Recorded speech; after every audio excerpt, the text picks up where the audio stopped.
Today's video is brought to you by creativesdothis.com. Feeling very sad about Lilia because she was my friend and my colleague in class. Within minutes, emergency services were called, but there wasn't anything they could do. It was just after 6:20 p.m. on a warm summer evening in the small English market town of Boston. 9-year-old Lilia Valutite had just finished school for the day. She was outside her mother's embroidery shop on Fountain Lane, spinning in circles with her hula hoop. Her younger sister played beside her. This was a normal, almost idyllic moment, until a man, walking up the narrow street, suddenly stopped. He reached into his waistband and, in front of witnesses, in front of a mother just steps away, he delivered a single, devastating, sharp blow. Lilia collapsed on the pavement, just feet from the shop door. By 7:11 p.m., she was gone. Within hours, the town of Boston was locked down,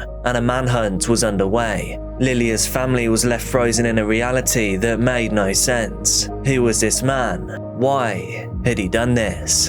Thursday, 28th of July 2022, was shaping up to be uneventful in Boston, Lincolnshire, UK. It was a warm but breezy afternoon. People trickled slowly through the marketplace. Locals carried out their errands or lingered over coffee near the church square. Fountain Lane, a quiet narrow back street near the town centre, it wasn't particularly busy. In a place like that, most people wouldn't even notice a child playing. And in that place, at that time, Lilia should have been perfectly safe outside her mother's shop in full view. She and her younger sister had their hula hoops. A toy pram sat nearby. They were both good girls, just hanging out, being sisters. Their mother, Lena, she was only steps away inside the embroidery business that she helped to run. She could even hear them playing through the open door. Lilia was just 9 years old. She was bright, playful, and she was obsessed with Harry Potter. She'd gone to Carlton Road Primary and Boston Pioneers Academy. Her teachers described her as a joyful, curious soul, and she was known to love dancing and love music. That afternoon, Lilia wasn't wandering off.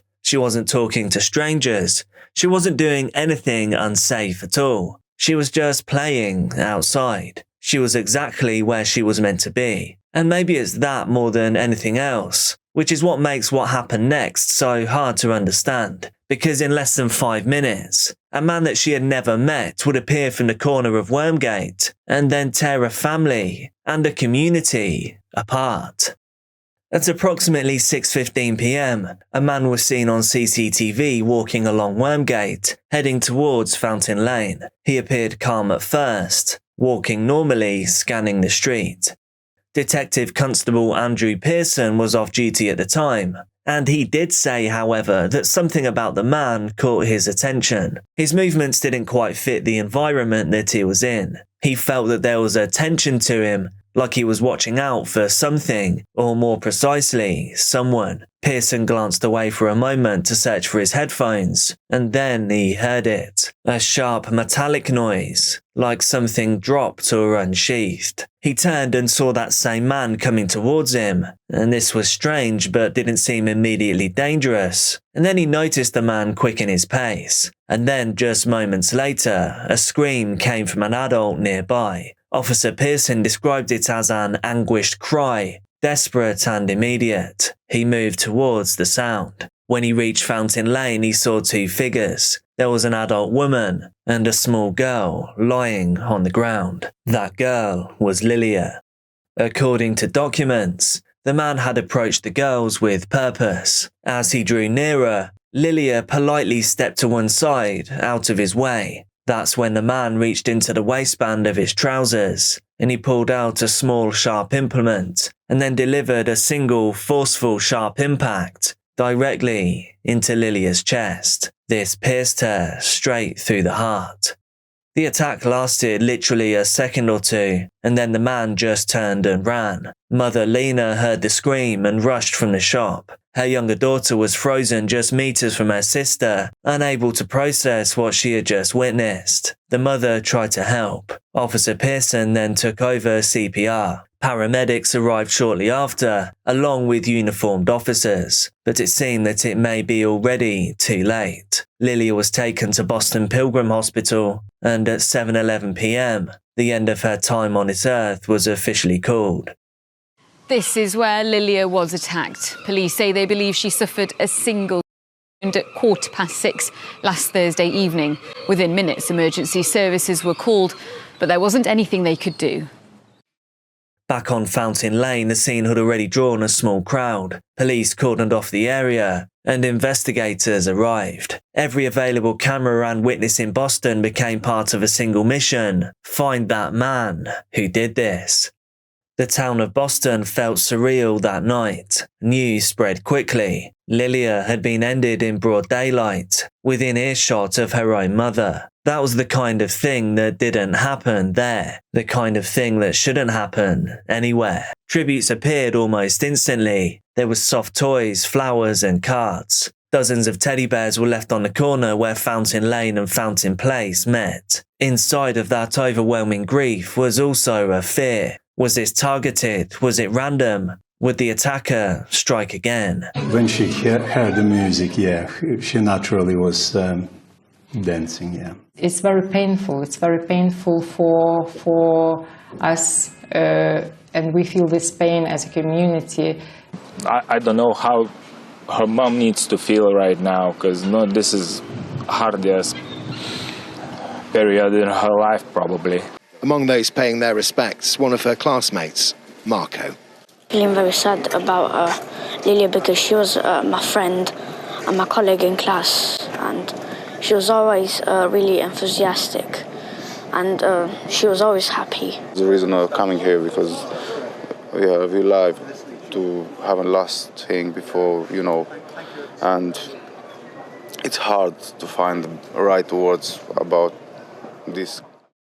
Davidas Skibas was born on the 8th of December in 1999 in Lithuania. By the summer of 2022, he was 22 years old. He had no partner, no children, and no permanent roots in the UK. He first entered Britain in 2020, before then briefly returning to Lithuania. He came back again on the 2nd of July 2022, just 3 weeks before the events of this video. He worked as a fruit picker. He lived quietly, and to people around him, he didn't stand out at all. But behind the scenes, Skibas had a long history of severe mental illness. He'd previously been diagnosed with schizophrenia, and medical records showed ongoing psychiatric concerns, disordered thinking, unstable behaviour, periods where reality itself appeared distorted. And this mattered. It always matters, but in this story, it matters even more.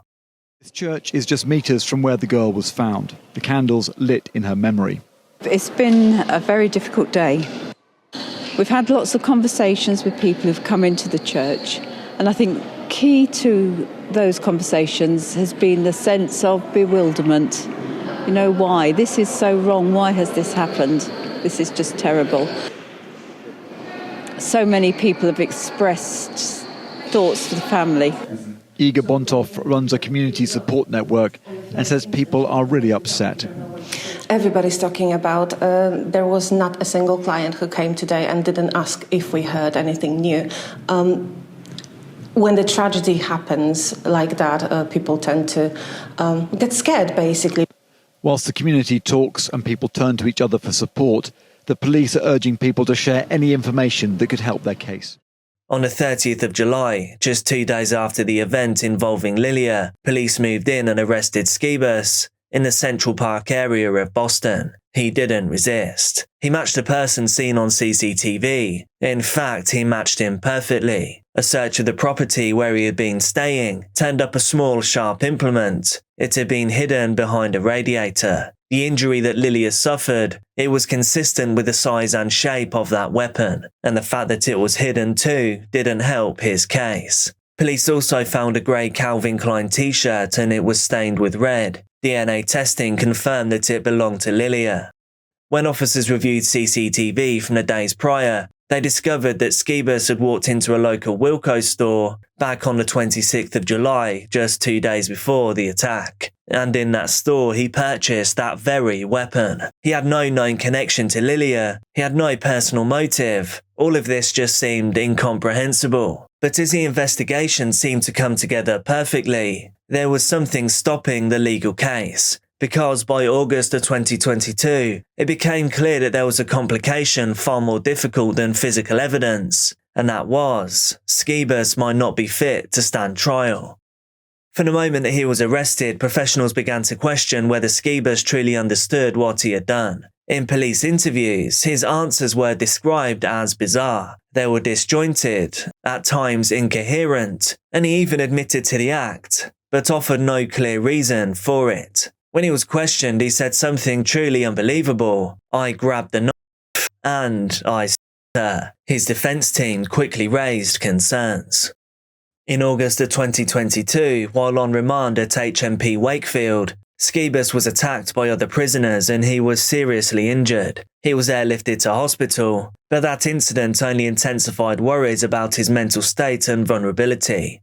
As months passed, hearings were repeatedly delayed. September, December, January, February. Each time, Skibas failed to enter a plea. Doctors were asked the same question again and again. Could he understand the court process? Did he understand the charge? And could he meaningfully take part in a trial?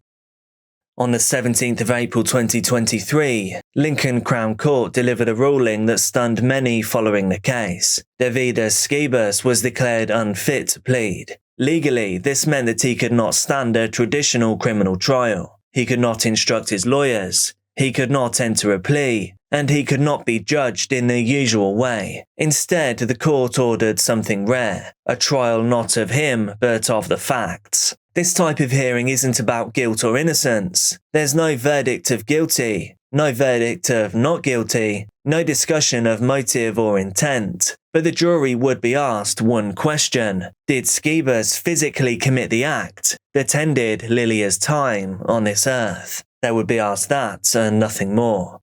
The judge, Mrs. Justice McGowan, explained to jurors that this was not a normal trial. She said that Skibas was seriously mentally ill, he would not attend court, and he would play no part in the proceedings. The trial was scheduled for July 2023, and just 2 days later, 12 jurors, and evidence that some would later describe as deeply distressing. For Lilia's family, the ruling was devastating. There would be no sense of traditional justice, no moment where a jury declared responsibility in the usual sense. No real sentence, only a clinical determination of facts. And yet, for the court, this was the only lawful path forward, because whatever punishment might follow, the law first had to answer one final question. Did Skibas even do this? The trial of the facts began on the 10th of July 2023 at Lincoln Crown Court. Skibas was not in the dock. In fact, he wasn't even in the building. The jury, though, they were shown exactly what happened. Prosecutor Christopher Donnellan KC opened the case. He said that Lilia had been playing with her sister outside the mother's shop. She was standing near the wall close to the toy pram, gently spinning a hula hoop. Then came the man. Skibas appeared on CCTV first at 5:08 p.m. He was walking from the street where he was staying. He made his way toward Fountain Lane, and, as we know, at 6:15 p.m, he approached the girls. It's then that he quickened his pace. He reached behind his back and pulled a small weapon from the waistband of his trousers. Lilia politely stepped aside to give him space, and that's when he took his chance to strike. The jury was told that she was pierced in the heart. Then Skibas is seen running away, and off-duty Officer Pearson, who was nearby when this happened, could also give a detailed account of what he saw and heard. CCTV from the area was shown in court, and it shows as clear as day Skibas running from the scene, his distinctive gait, his clothing, which included a Calvin Klein t-shirt with Lilia's DNA on it that was found in his home. His defense counsel, Andrew Campbell-Teague KC, told jurors that he could not challenge the evidence. His client was too unwell to instruct him. He just said plainly, We acknowledge this happening at the hands of a stranger is a nightmare, but we are not in a position to contest this case. After just 30 minutes of deliberation, the jury returned their answer. They said yes, Skibas had physically committed this act. With the jury's decision made, the court was left with just one option. Because the perpetrator had been found unfit to stand trial, he could not receive a prison sentence. Instead, he was issued an indefinite hospital order. He would be transferred to Rampton Hospital, one of the UK's highest security psychiatric facilities. There was no timeline attached to this verdict, and there is no guaranteed release, ever. There will, however, be regular reviews to assess whether he remains a danger to the public. The judge, Mrs. Justice McGowan, stated it clearly. This order is necessary to protect the public from serious harm. She also noted that if Skibas' mental health ever did improve, he could face a full murder trial in the future. For Lena and her family, the outcome was difficult to process. There had been no guilty plea. There was no cross-examination, no real answers. They were just left as they always had been, with Lilia gone. Nothing, not even the harshest sentence, could have brought her back. But Mother Lena, she wasn't finished. In the months following her daughter's end, Lena made a decision. She would not run away and leave Boston. She would not close up the shop, and she would not retreat from the street where Lilia took her final breath. Instead, she stepped forward, she stepped up. Lena began speaking at community safety events. She urged residents to come together in all ways. She raised awareness about youth safety, about crime prevention and mental health support. And in April of 2023, she was nominated to stand as a local councillor. By May, she had been elected. Lena told local press, "When they throw you in the river, you either sink or swim. I have no other choice." She began using her position to advocate for stronger community protections and to honour Lilia's memory in permanent and public ways. In collaboration with artists and local officials, Lena helped plan a memorial garden near Wormgate. At its centre would stand a child-sized sculpture, a little girl frozen in motion playing with a hula hoop, exactly as Lilia had been in her final moments. Elsewhere in town, a mosaic was installed bearing Lilia's name, an angel, and a Baltic symbol of unity alongside the phrase, "Unity is strength." For Lena, that phrase wasn't a slogan, it was her vow for survival. The parents of Lilia Valetita, surrounded by friends and just weeks after the death of their daughter, hopeful that some good can come of everything they've been through. Just need to take care of each other and just show more respect and everything else, you know. There's Lithuanian, Polish, English. We just need to be as one team, especially if we live in one town. See you later. See you later. On Saturday, along with around 15 friends, they walked from Boston Stump to Lincoln Cathedral, a distance of about 30 miles. Setting off at 6 in the morning, the walk took them until gone 9 at night. They're fundraising to get money to build a memorial to Lilia, as well as help pay for funeral and other costs. I love these people, obviously been for a long time, so... And it's good cause to meet everybody again and do these things. Just kind of like proud probably to be like part of it, you know, so yeah, it's really nice. Feeling inspired to do more those kind of things for other people as well. Yeah, if I can help, if I cannot give from myself, I can do something like that and give in this way, so that's cool. On the 2nd of September 2022, Lilia's funeral was held in Boston. Her small white coffin was adorned with butterflies and carried by pallbearers in pink ties. A white horse-drawn carriage brought her through the town that she called home. Crowds gathered to walk beside her. Inside the church, Reverend Jane Robertson addressed the congregation. She said, "We will be changed forever because of that child. Lilia, we are glad you were here. You have changed her lives. Rest in peace, little one." Touchingly, after the service, her mother donated many of the teddy bears that had been left at the scene to refugee children. She said it's what Lilia would have wanted. Her family now face their first Christmas without her, and a friend suggested to Lilia's mum she could send them to children in Lithuania who might not otherwise have had any gifts. We just talked that she would like to share, she and her family would like to share all those presents, because I think they really have good spirit inside them, because they was donated with loads of love. All the toys which we got from community, it's fluffy toys probably, they will enjoy them more. Boxes and boxes of toys have now been sent back to their home country. I think it's 40 with something Lithuanian families and 12 or 13 from Ukraine, because there's like refugees, they coming to live in Lithuania because they cannot live there anymore. Lilia's family are planning other tributes for the little girl. The pain will never truly leave. All questions may never be answered, but the town of Boston remembers, and now, so do we. Lilia was here, she mattered, and she still does. On the morning of April 20th, 2021 in Arundel, a suburb on the Gold Coast in Queensland, Australia, a 27-year-old mother named Kelly Wilkinson was at home with her 3 children. She had been awake early. It was the normal school routine, the ordinary rhythm of a weekday morning. By this point, for years, Kelly had been forced to live carefully. In March of 2021, she had created a safety plan with her family. It included a sentence that she could send in a group chat if she felt that she was in immediate danger. The sentence was specific. I'm considering moving back to Ohio. Ohio, the state in the US, is relevant. It mattered because Kelly had once lived there, and because her estranged husband, a man named Brian Earl Johnston, was born and raised there. If Kelly ever sent those words, her family knew what it meant. It meant, come now, do not ask questions, I am not safe. It was designed to look harmless, something that she could send without drawing attention, something that wouldn't be immediately questioned if he saw it. That message, though, was never sent. At around 6:30 a.m, neighbours on Kelly Street heard screaming. Someone yelling one phrase over and over, please stop.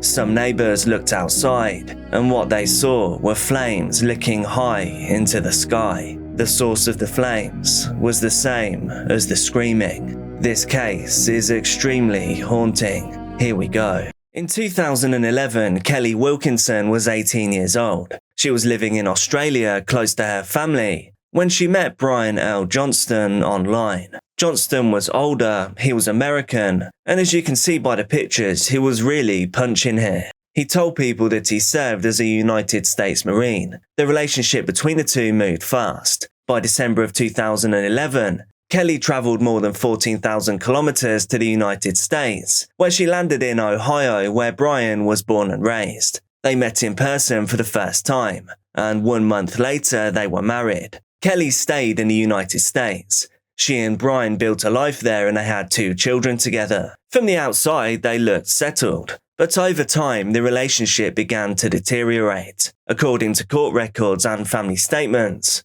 Brian became controlling. Kelly would later describe being isolated. She said that she had no money of her own. She was now being told what she could wear, where she could go, and who she could speak to. Obviously, none of this sounds good for Kelly, so by early 2017, she made a decision. She packed up her life. She took her 2 young children, and she flew back to Australia. She returned to Queensland to be close to her family.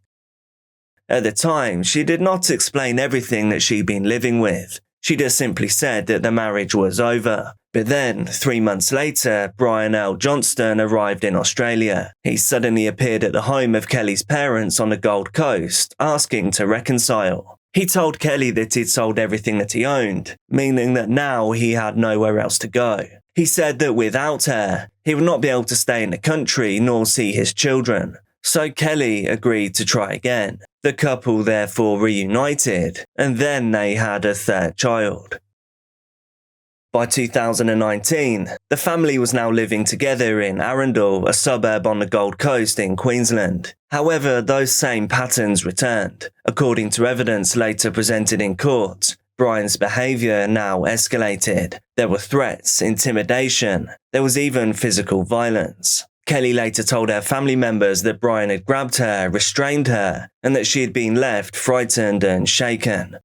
In February of 2021, Kelly's mother passed away suddenly. Just weeks later, Kelly confided in her sisters. She told them the truth, that Brian Johnston was an abusive man, that he was controlling, and that she was scared. It was now that she told Brian that she would no longer protect him. She asked him to leave the house. This separation, however, did not calm the situation down. It seemed to make it worse. It was now that Kelly created a safety plan with her family. This included that coded phrase, "I'm considering moving back to Ohio." Ohio was not where Kelly lived. It was not where she wanted to go. It was just the place where she had once lived with Brian. Everyone that knew her knew this wasn't something she wanted to do. So if they received that message, it would be an instant red flag. It would mean to her family that Kelly was in immediate danger and they must do something. By late March of 2021, Kelly Wilkinson was no longer trying to manage the situation on her own. She went to the police more than once. She told officers that she was separated from her husband, obviously Brian Earl Johnston, and that he no longer lived at the house. She openly said that she was afraid of him. The first police attendants came after Brian contacted authorities himself. In a textbook move, he told them that he was concerned about Kelly's mental health. When officers arrived at the house, Kelly spoke directly to them. She explained that she believed that Brian had called the police because she had finally confronted him about the way that he treated her. She told them that there had been coercive control, that there had been physical attacks, and that there had even been SA and DV. She openly said that she was fearful of him, and so police issued a temporary police protection notice, and soon after, a DV order was granted by a magistrate in Southport Magistrates Court. The order stated that Brian L. Johnston was not to approach or contact Kelly Wilkinson. Kelly was officially listed as the aggrieved party. Police also flagged the situation as high-risk DV.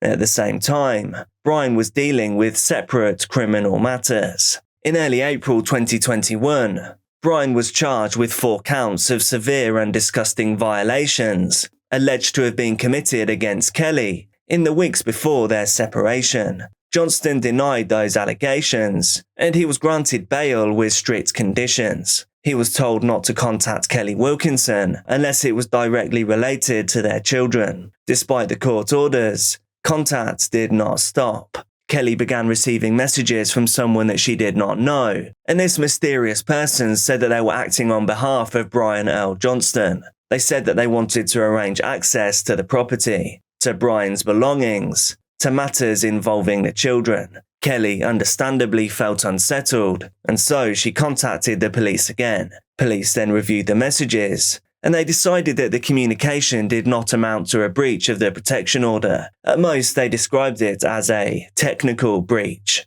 Therefore, no action was taken. Kelly did not understand this decision, and frankly, nor do I. The order said that Johnston was not to contact her, but she felt that this was contact by proxy.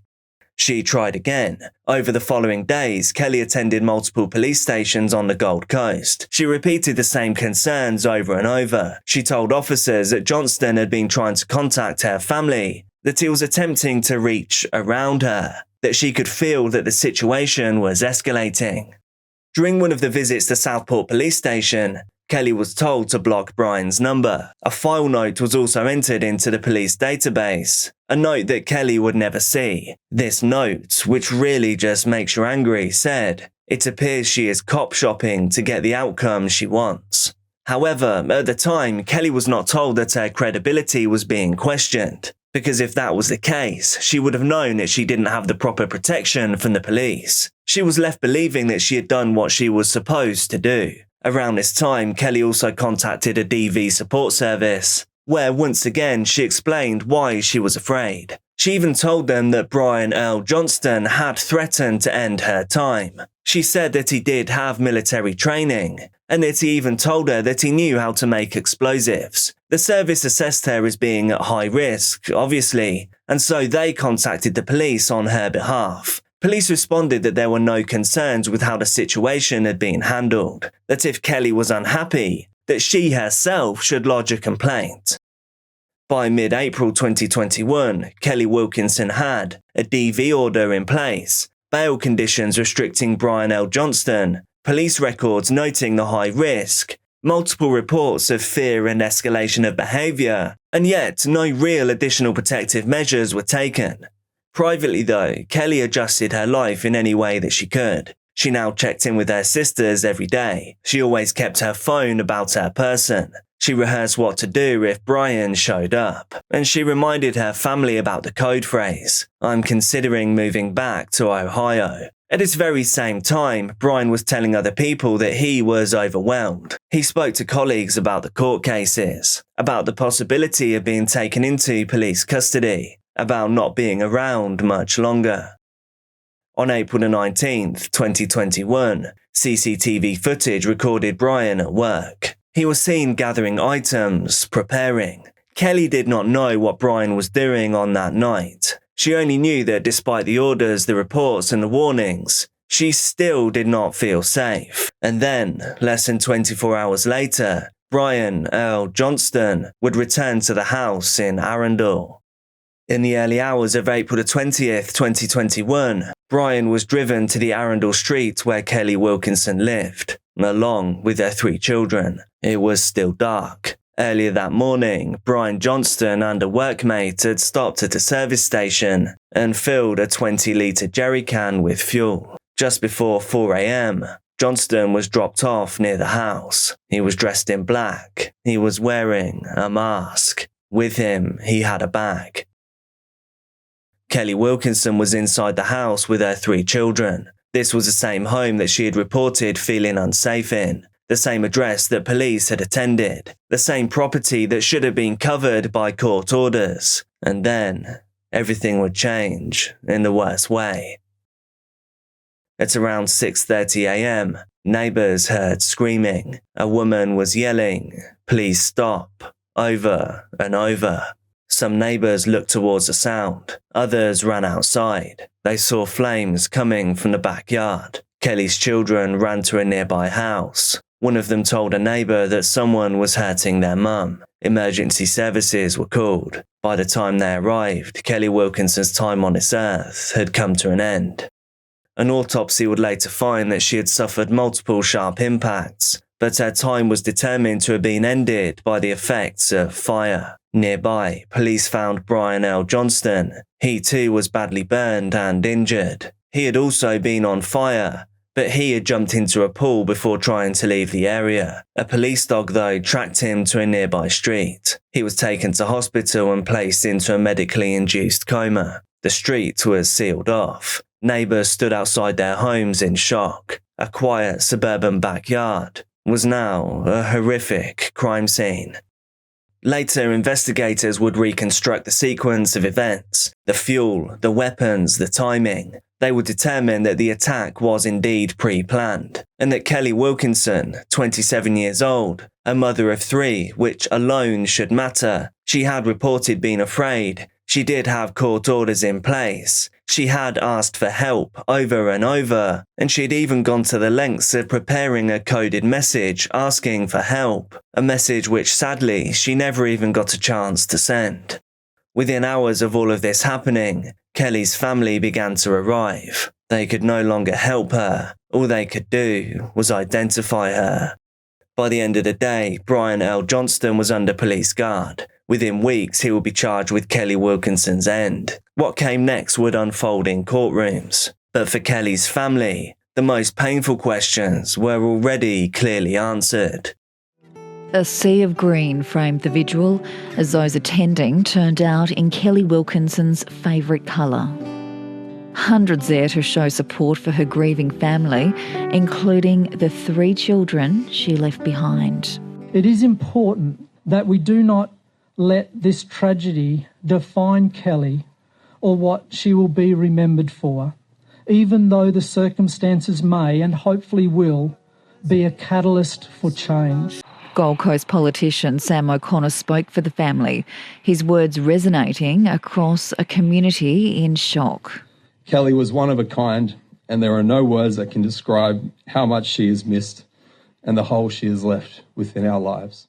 In the months following April 2021, the focus now shifted to courtroom procedures. Brian L. Johnston was charged with the murder of Kelly Wilkinson. He obviously now remained in custody. The criminal case moved slowly, as major cases often do. In February of 2024, less than a month before his trial was due to begin, Johnston entered a guilty plea to murder, perhaps a small mercy saving the family from a lengthy trial. Just 1 month later, in March of 2024, during sentencing, the court heard detailed evidence about the planning involved. Justice Peter Applegarth described the crime as extreme DV. He said that Kelly Wilkinson was not Brian Johnston's to control, that he violated her dignity, her autonomy, and her security. Just 1 month later, in March of 2024, he was sentenced in the Queensland Supreme Court. This sentence was life imprisonment, with a non-parole period of 20 years. Under Queensland law, that means that Brian Johnston will not be eligible to apply for parole until 2041. But the criminal sentence was not the end of the legal process. Another proceeding followed, an inquest. This inquest was not just about what Brian L. Johnston did. That was already established. It was about what happened before that. It examined how Queensland police responded to Kelly Wilkinson's reports of fear, of maltreatment, DV, SA, and the escalation of behaviour. It examined the decisions not to act on reported breaches. It examined those shocking notes that Kelly appeared to be cop shopping. The inquest asked whether the system responded appropriately and whether changes are needed to prevent this from happening once again. For Kelly's family, the findings could not change the outcome. Her children would still grow up without their mother. Her sisters would still remember the phone call telling them that she was gone. You have robbed me of a normal life with my baby sister, my confidant, and my best friend.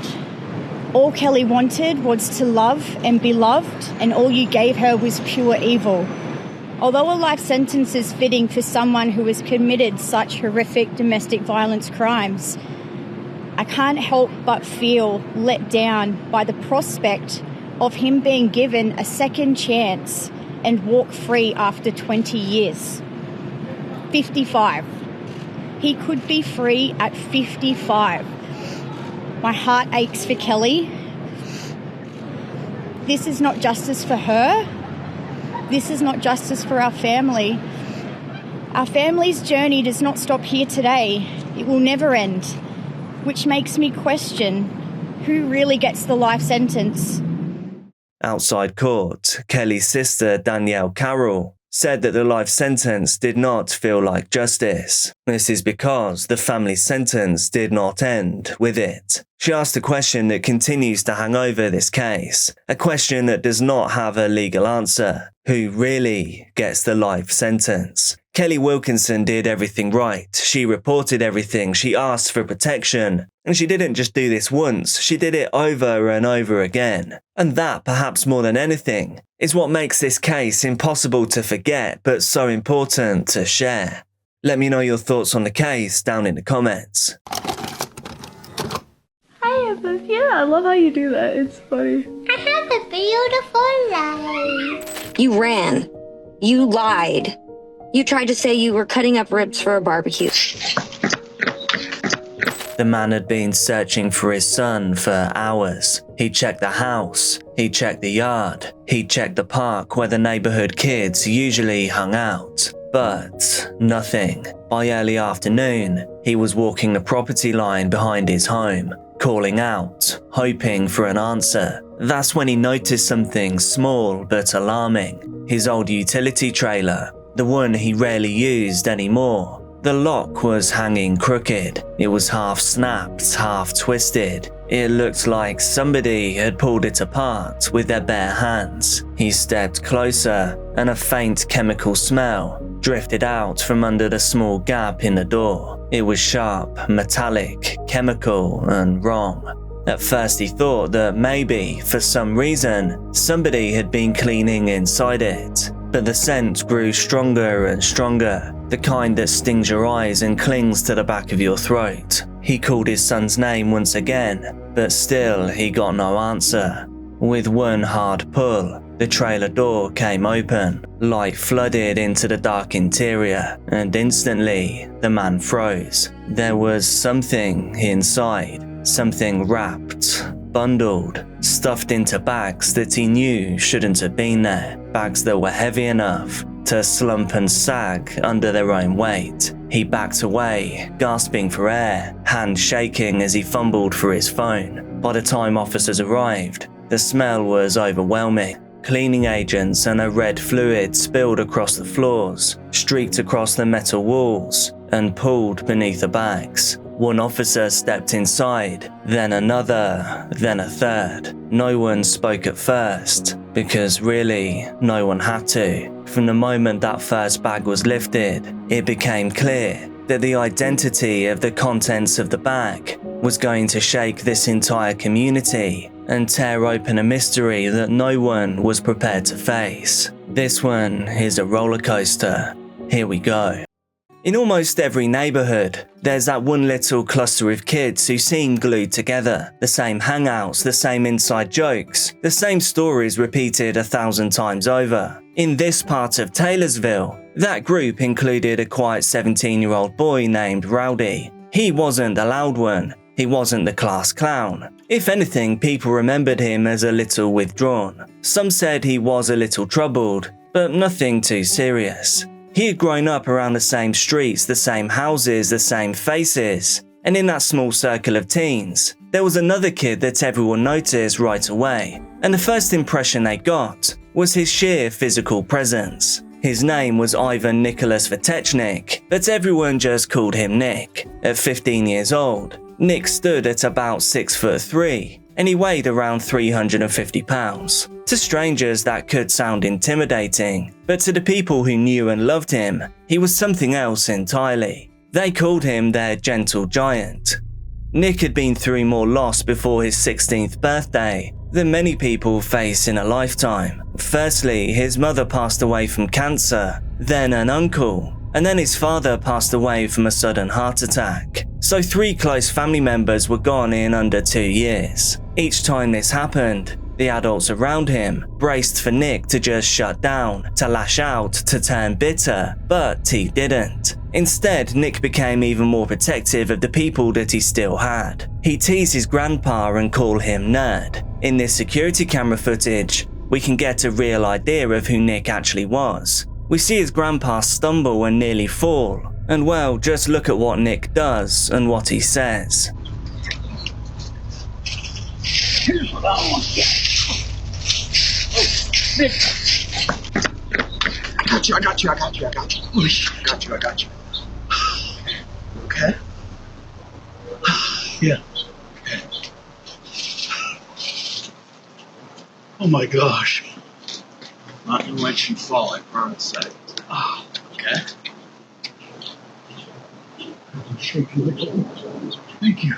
It's really heartwarming, and I guess really heartbreaking too. He'd scoop his aunt into big bear hugs. On Halloween, he'd dress up in an eerie clown costume, sit in a chair with a sign that said free hugs. And then when the neighborhood kids got too scared, he'd rip off the mask and flash his huge grin, and then hand over some of his candy for the kids that didn't have much. He loved animals, he loved fishing, he loved making other people feel safe, even though his own world was falling apart. And so, when one of the boys in that friendship group reached out, asking him to hang out with him, Nick obviously said yes. Because to Nick, a friend was a friend, and he needed as many people around him as possible. On the morning of May the 26th, nothing seemed out of the ordinary. Nick woke up in a good mood, still glowing from a recent trip to Texas, where he'd seen family members that he adored, and he came home feeling lighter than he had in months. Before he left the house, he wrapped his arms around his aunt. In one of his signature bear hugs, he pressed her into his chest. He told her that he loved her, and he said that he'd be home early that afternoon.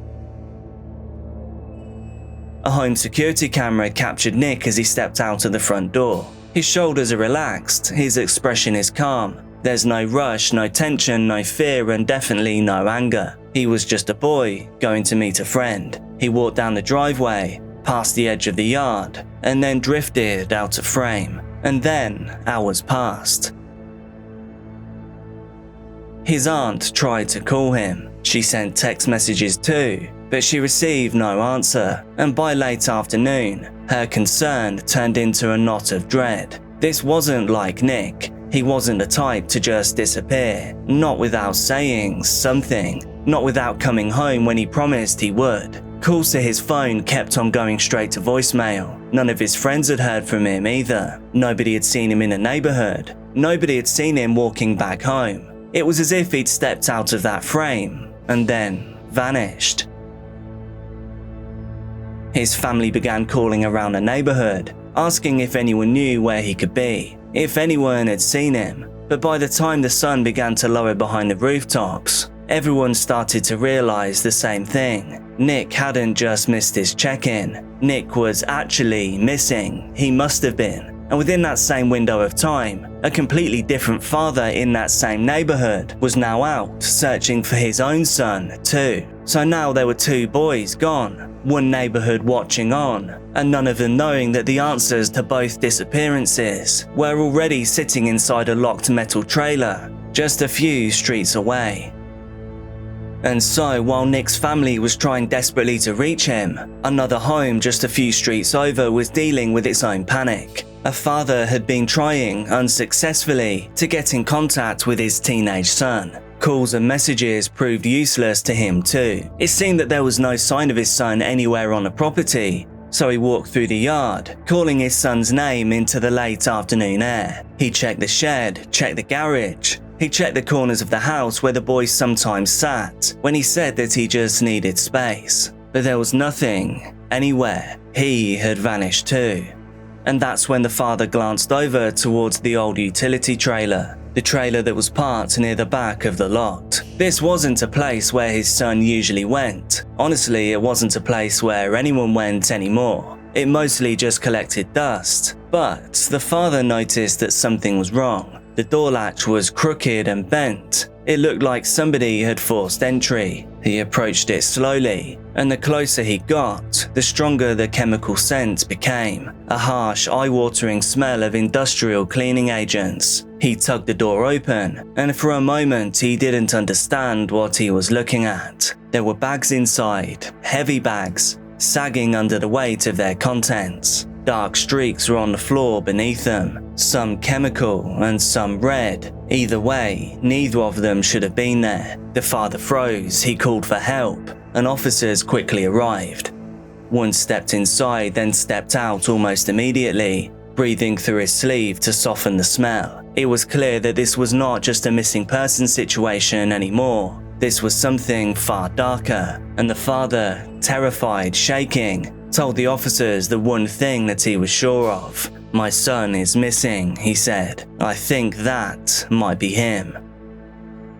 Investigators worked quickly. They documented everything, collected samples, and opened the bags with careful precision. But what they found stopped the entire investigation in its tracks. Because the remains inside, they did not belong to the son that the father had been searching for. They belonged to someone else, someone whose family was, at that very same moment, still calling his phone and begging him to pick up, still hoping he'd walk through the front door, still thinking, hoping that he was just late. But just one more tragedy in his short life. The person in the trailer was Nick, and the boy that everyone believed would be the victim, the boy whose father discovered the scene, he was still missing. The situation was, perhaps, about to get much worse. The discovery inside that trailer triggered a second wave of panic for investigators. They now had one male confirmed deceased, but the other boy, he was nowhere to be found. And when authorities learned that the two boys had been seen together earlier that same day, a horrifying possibility began to take shape. What if both of them were victims? What if someone or a group of people had attacked them both? This wasn't far-fetched. The chemical smell, the violence involved, the way that the bags were hidden in the area behind the house, everything pointed to something frantic, chaotic, a frenzy. Officers began canvassing the neighborhood, alerting neighboring agencies, checking nearby businesses and parking lots. Neighbours were told to stay inside, parents called their kids home early, and patrol units circled the blocks repeatedly. For a few tense hours, no one knew if they were searching for a survivor, for a victim of a kidnapping, or for a second victim, just like Nick. Then, just before dusk, an officer spotted someone walking alone through a nearby parking lot. It was a teenage boy, clothes slightly disheveled, hands tucked awkwardly into his sleeves, and it was him, the missing boy, the boy that Nick had gone to meet. It was Nick's neighborhood friend, Rowdy.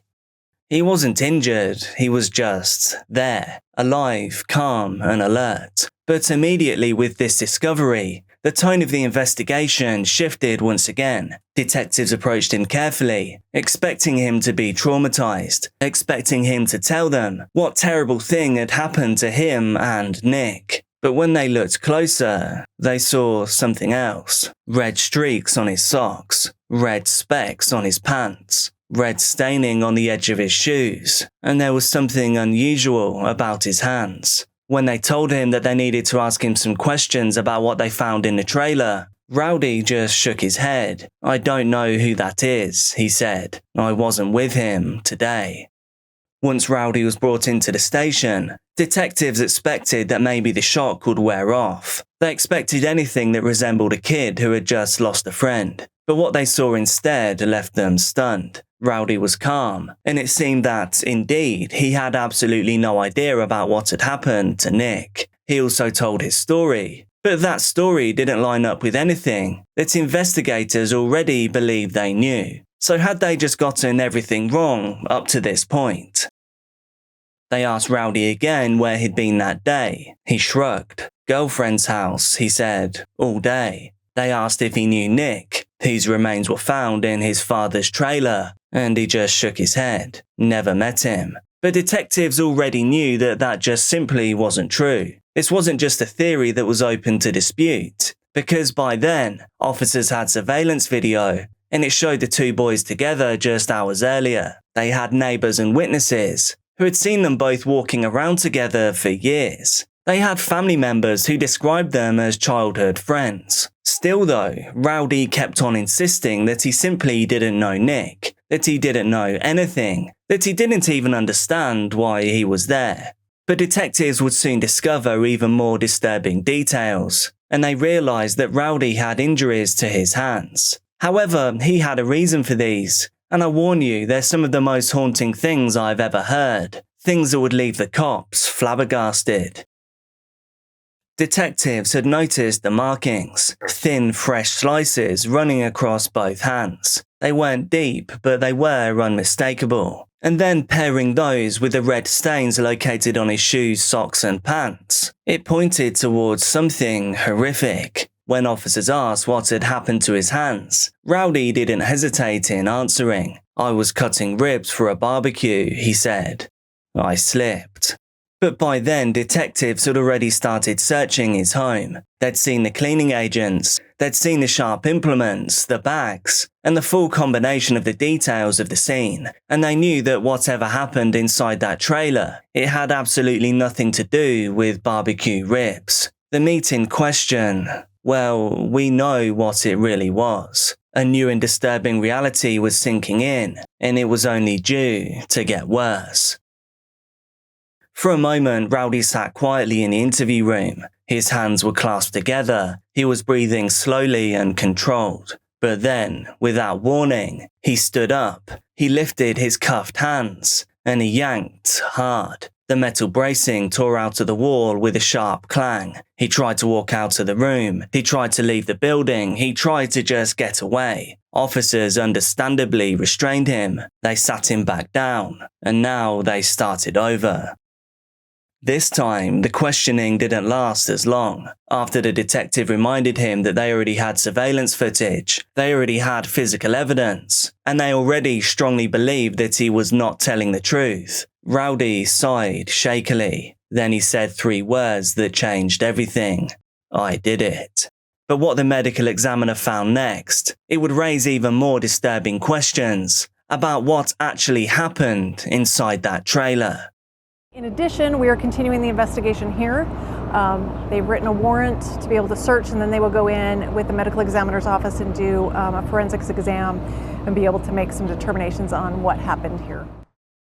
By the time the medical examiner began the examination, detectives already had a rough idea of what had happened, and the autopsy confirmed their worst fears. Nick had sustained 26 sharp force strikes to the head. They were enough to paint a chilling picture of panic, frenzy, and maybe even something far more troubling than that. One strike was even strong enough to penetrate the skull, and another had struck the anterior carotid artery. And this would be the ultimate event that ended Nick's time on this earth. The examiner also noted that a lot happened post-mortem. A simple yet horrifying clinical truth. Nick's body had been partially dismantled. The examiner said that this wasn't done methodically. They said that it didn't even seem planned. Investigators too described the scene as frantic and chaotic. And yet, despite the intensity of what happened, despite the sheer energy required to do something like this, Rowdy had no history of anything even remotely violent. There were no suspensions, no arrests, no red flags that pointed towards something like this happening. This left detectives and family members with the same question. Why? Why on that day? Why that friend? Why that level of brutality? Fox 13's Aaron Cox spoke with those closest to him and shares their story. To lose a loved one in such a way. It's a nightmare you can't wake up from. It's a nightmare you can't wake up from. It's too much. Carrie Ingham was Nick's aunt before she was his mother. So I became the legal guardian of Nick in December when his dad passed away from a heart attack. He lost his mom 2 years before that to cancer. Carrie never expected she would say goodbye to Nick. When we didn't see him, I started blowing his phone up. And when we saw fire trucks, we just knew something wasn't right. A 17-year-old was taken into custody, someone Carrie says Nick spent time with almost every day. He's been around since he seriously was 4 or 5. And this boy stood up for him. This boy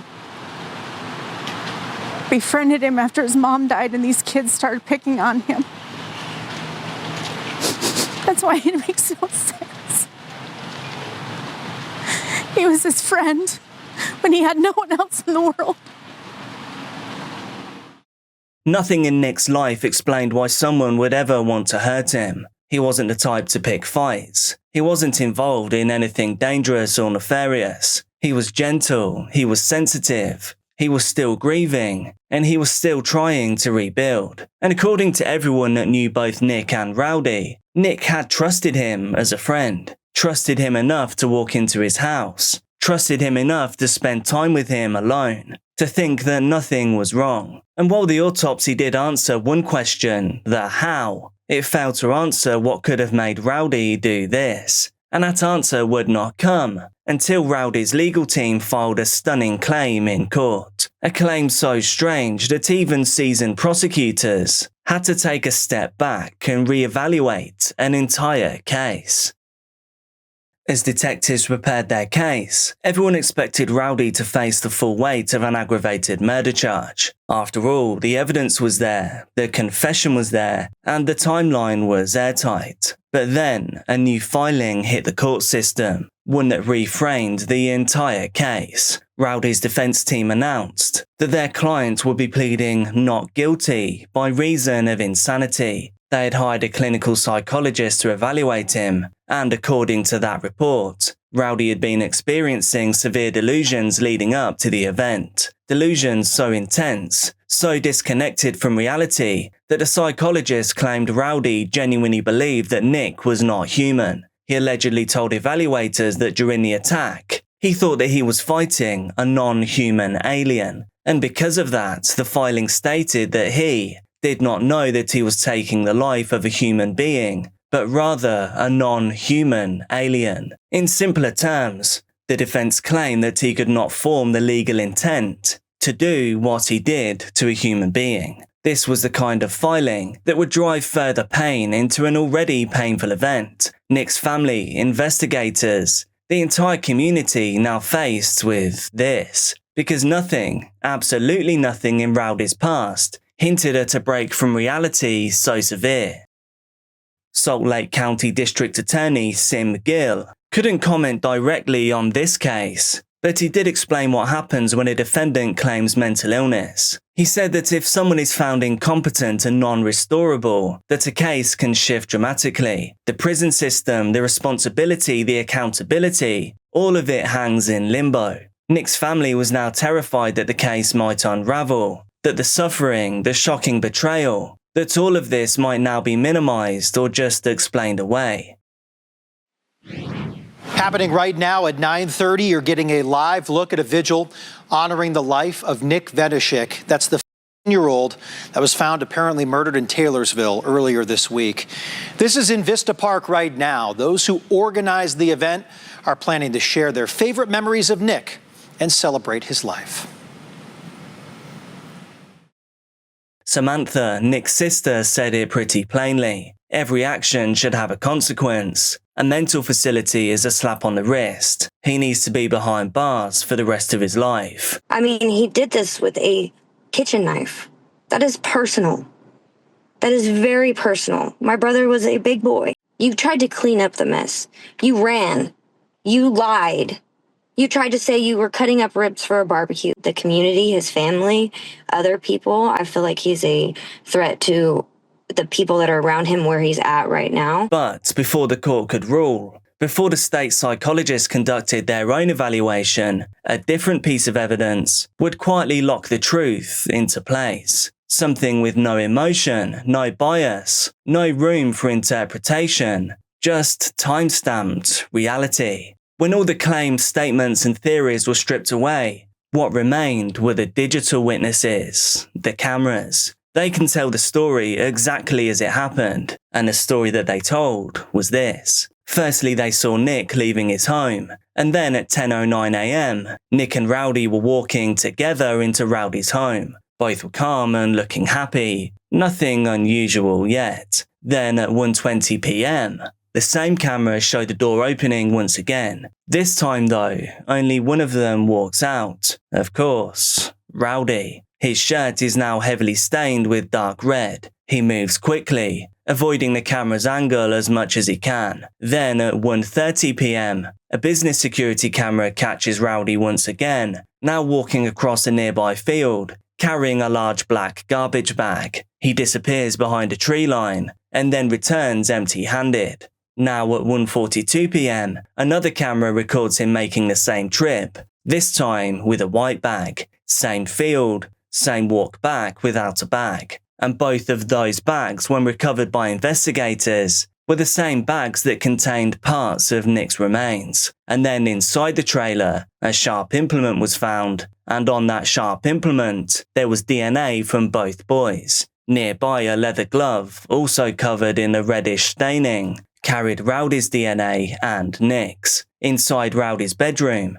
detectives found the same shirt that he was seen wearing on the camera, and it was still soaked in the same stains. This was definitely not accidental. All of the evidence pointed towards method, decision after decision, and it was captured almost second by second. And once this timeline was complete, the insanity claim grew more complicated. Scrutiny increased. It was more heavily examined, because regardless of what Rowdy believed in that moment, the camera showed that he knew how to clean up. He knew how to hide evidence and to change his clothes, even to leave his house twice to try and conceal what had happened. With every one of these timestamps, the prosecution's case only strengthened, building towards one final court appearance that would throw one more spanner in the works of the case as we know it. During my research, I took a look at Rowdy's social media accounts. They're pretty unremarkable overall, but what is interesting is the comments that were left on the posts after all of this had happened. One particular thread of comments that I found interesting were from someone that claimed that she used to date Rowdy. Here's what she had to say. This kid, meaning Rowdy, was really sweet in early junior high. I dated him when I was in 9th and he was in 8th. It's so weird to think that I dated someone who drastically changed within 1 year of breaking up. I was going to high school and didn't want to do a long-distance relationship. He was always like, I'm never gonna smoke, because my mom did when she was pregnant with me, and now I have asthma, and I don't want to do substances or drink or ruin my life. So sad, I'll probably never see him again. Just sad to see someone I once really had feelings for end up this way, you know. I mostly feel bad for Nick's family. They lost a very sweet man in their life. I never knew him, but his obituary said that he was very sweet and kind. I can't imagine what they're going through. I want to send lots of love to them. He was a really sweet guy, meaning Rowdy. He was always super nice, at least to me. So yeah, I found that insight pretty interesting. It seems like whatever happened did seem to change Rowdy into a totally different person. And according to his ex-girlfriend, this must have happened over the space of just a year. After years of hearings, evaluations, delays and filings, the case finally reached a turning point. A turning point that almost nobody expected. Rowdy Aguilar, now older, now facing the full weight of the evidence stacked against him, he stood before the court and entered a plea. This would be guilty, but with a mental health condition. It wasn't a full insanity defense. This would not be a walk-away verdict. Instead, it was a legal acknowledgement that, although mental illness may have played a role, the crime still carried the highest level of responsibility. By accepting that plea, Rowdy admitted to doing all of this to Nick. He admitted to causing all of the injuries, admitted to the attempts to hide the body, admitted to the lies that clean up the 2 trips into the field. And in return, the state removed the additional charges: obstruction, desecration of a human body, escape, and this cleared the path for one single focus: aggravated murder. Under Utah law, because Rowdy was 17 when all of this occurred, he couldn't receive the death penalty or true life without parole, but he could receive a mandatory minimum sentence of 25 years to life. And this is exactly what he now faces. Until he turns 25, he will remain in a youth secure facility, the highest level available to him right now. And after that, he'll be transferred to the Utah State Correctional Facility to serve out the remainder of his time. This could potentially be decades. It could potentially be the rest of his life. During the plea hearing, Salt Lake County District Attorney Sim Gill spoke bluntly. This was a tragic and heinous crime. We hope this conviction brings the family a measure of justice. Nick's sister, Samantha, wrote online after the hearing plea. Today felt like a win, but no amount of time in prison will ever be enough. He took my baby brother in the worst possible way. The courtroom heard the plea, the families absorbed the aftermath, and the community, still shaken years later, was still left with a strange combination of closure and unanswered questions. Because the plea answered what happened, but still not really why. And that final question, the one that still haunts every friend, family member and officer, lingers unresolved as the case moves towards sentencing, which should actually be any day now. In the end, the truth of what happened in that house on that quiet spring morning is something that no one may ever fully understand. What we do know is that 2 boys walked into that home together, boys who had grown up on the same streets, who had shared the same childhood places, who had laughed together, played together and trusted one another, but then only one of them walked out. Nick's life was marred by heartbreak, the loss of his mother, his father and an uncle that he adored. But despite all of that, he still showed up for the world with a soft heart and a smile that was big enough to disarm anyone. It didn't seem that he was hardened by what he had lost. Instead, he was simply shaped by it. He was made gentler and kinder, made more protective of the people that he loved. A gentle giant, as his family always say. A boy who joked, who fished, who hugged anyone that needed it. He made holidays brighter and Halloween funnier. He had dreams, a summer job, football tryouts, high school dances, a future that he was ready to step into, armed with all of the resilience that he built from everything that he'd already survived. And this was not taken away from him by a rival or a stranger, not by some monster lurking in the shadows. It was taken from him by someone that he considered a friend, someone that he trusted enough to walk into their house. Someone that he could never have guessed that he should have feared. Today, Nick rests beside his parents, a beautiful final gesture from a family determined to honour his spirit, and not the way that his story ended. They remember his bear hugs, his jokes, his kindness, his promise to his grandfather, now engraved on his headstone, "I won't let you fall." And in their grief, they now carry him forward with the same vow, not to let his memory fall into silence or be defined by the final moments of his life. Because Nick was much more than what happened to him. He was love, he was joy, he was kindness. And in the hearts of the people who knew him best, that's still what he is. Cobra Kai never dies. That's what he loved to say. And in the way that his family remembers him, the way that his story will continue to be told, that promise remains true. He was like, I can't be around the kids because I can't control myself. I can't stop the roid rage. I have absolutely no filter in a good and a bad way. I don't take boundaries very well. And like I fly off the cuff, not in like a violent way, obviously. And I'm trying to keep my kids in the forefront of my mind of like, I'm their mom and they need me forever. I hope this is a nightmare and that I wake up one day and they like say, JK, like just kidding, this is psych, like you're not married to anyone, like you can start your life over. I am adjusting my perspective and I'm making a point to get out of my depression and do this for my family. The Long family looks like they were doing well. They weren't flashy or loud. They appeared to be a settled and happy family. They lived in Madbury, New Hampshire, a small town where routines matter, where people recognise each other's cars, and when once they get there, families tend to stay put. Madbury is small. The population is around 2,000 people, but it's not small in a remote sense. It's small in a familiar one. It's the kind of town where people's routines overlap, where the school schedule shaped the day of pretty much everyone. People notice things like when a car isn't where it usually is. Most residents work nearby, maybe in nearby towns, schools, universities, and most people come and go at the same time. Life in Madbury isn't built around spectacle, it's built around continuity. Days move predictably, weeks stack up. Most seasons pass without any interruption at all. People that live there want nice houses, they want quiet streets. They want a sense that tomorrow will look a lot like today. It's a place where problems, when they arise, are normally mundane and solvable. So that's the environment where the Long family lived. They were just part of a bigger daily pattern, which is why for so long nothing about that street or that house or that family really stood out at all.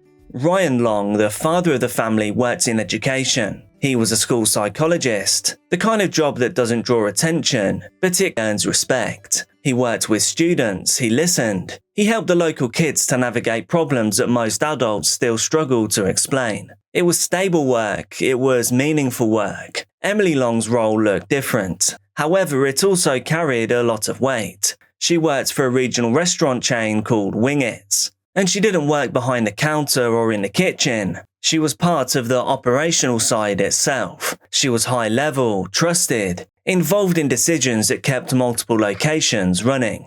And Wing It's as a company was growing. There were new locations, steady traffic and reliable revenue. For Emily, that meant something rare in modern life. She could provide financial comfort, the kind that doesn't seem to come entirely from luck, but from years of showing up and being trusted to handle responsibility. And so together, Emily and Ryan made a big move in 2020. They bought a house, 5 bedrooms. It was located on a quiet street, and it had plenty of space for a growing family. At the time, that home was valued at over $650,000, and a number that big in this situation matters. It represents an arrival at a dream. This wasn't a starter home. It was the house that you buy when you believe the hardest part is over, and now you can settle down into a comfortable rhythm. Morning routines, school drop-offs, work schedules, 3 kids all at different stages, each one with their own needs and their own noise. But there were no issues that stood out and nothing to raise concern.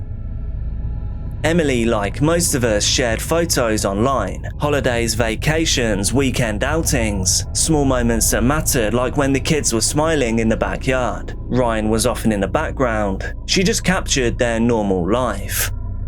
To the neighbours, the Long family were the kind of family you didn't have to worry about. The kind of family that you assume are just okay. People saw an attainable success. 2 loving parents with good careers, a solid home. Children who appeared healthy and cared for. A family that looked finished. From the outside, there was no obvious tensions. There was no sense of urgency, no looming crisis hidden in plain sight. Just a household doing what most of us hope to do. To build something, to hold on to it, and to keep on moving forward. And for a long time, there was no reason to believe that that would ever change. However, change would come with one word: glioblastoma.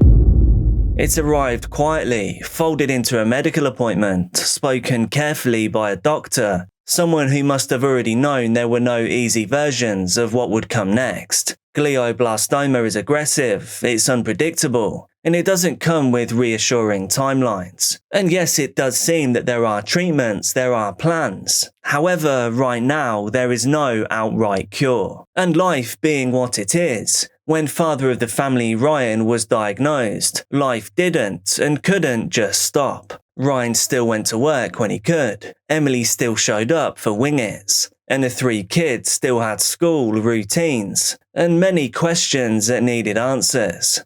From the outside, it looked like the family had absorbed the news and kept on moving. But inside the house, everything was changing. Medical appointments began filling the calendar. Follow-ups, imaging, medication schedules. Time that used to belong to the family was now divided into appointments and waiting rooms.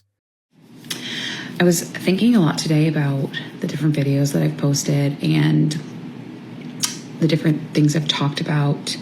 And while they're all authentic and true, they are quite melancholy, if you will.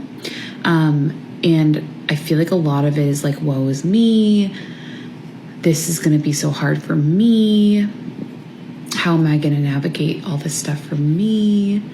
And I feel like I've forgotten the root reason of why all of that really does make me sad. And I wanted to talk about that. And it really is more of why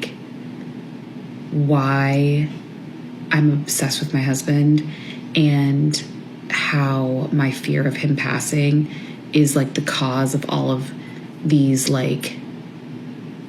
woe is me, feel sorry for me, this is going to be hard for me.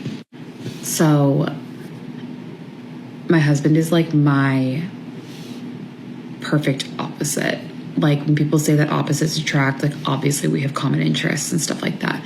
But when people say that opposites attract, that is me and my husband to a T.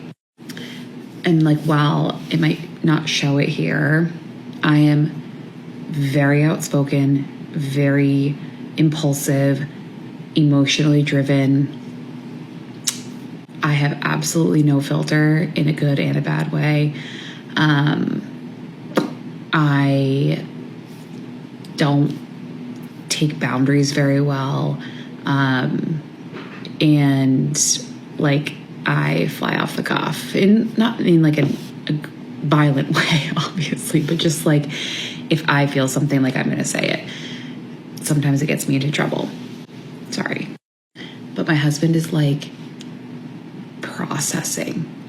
I see it as puttering, but he is processing everything. He is listening. He is thinking about every side, every angle. He's always devil's advocate, as much as it literally kills me.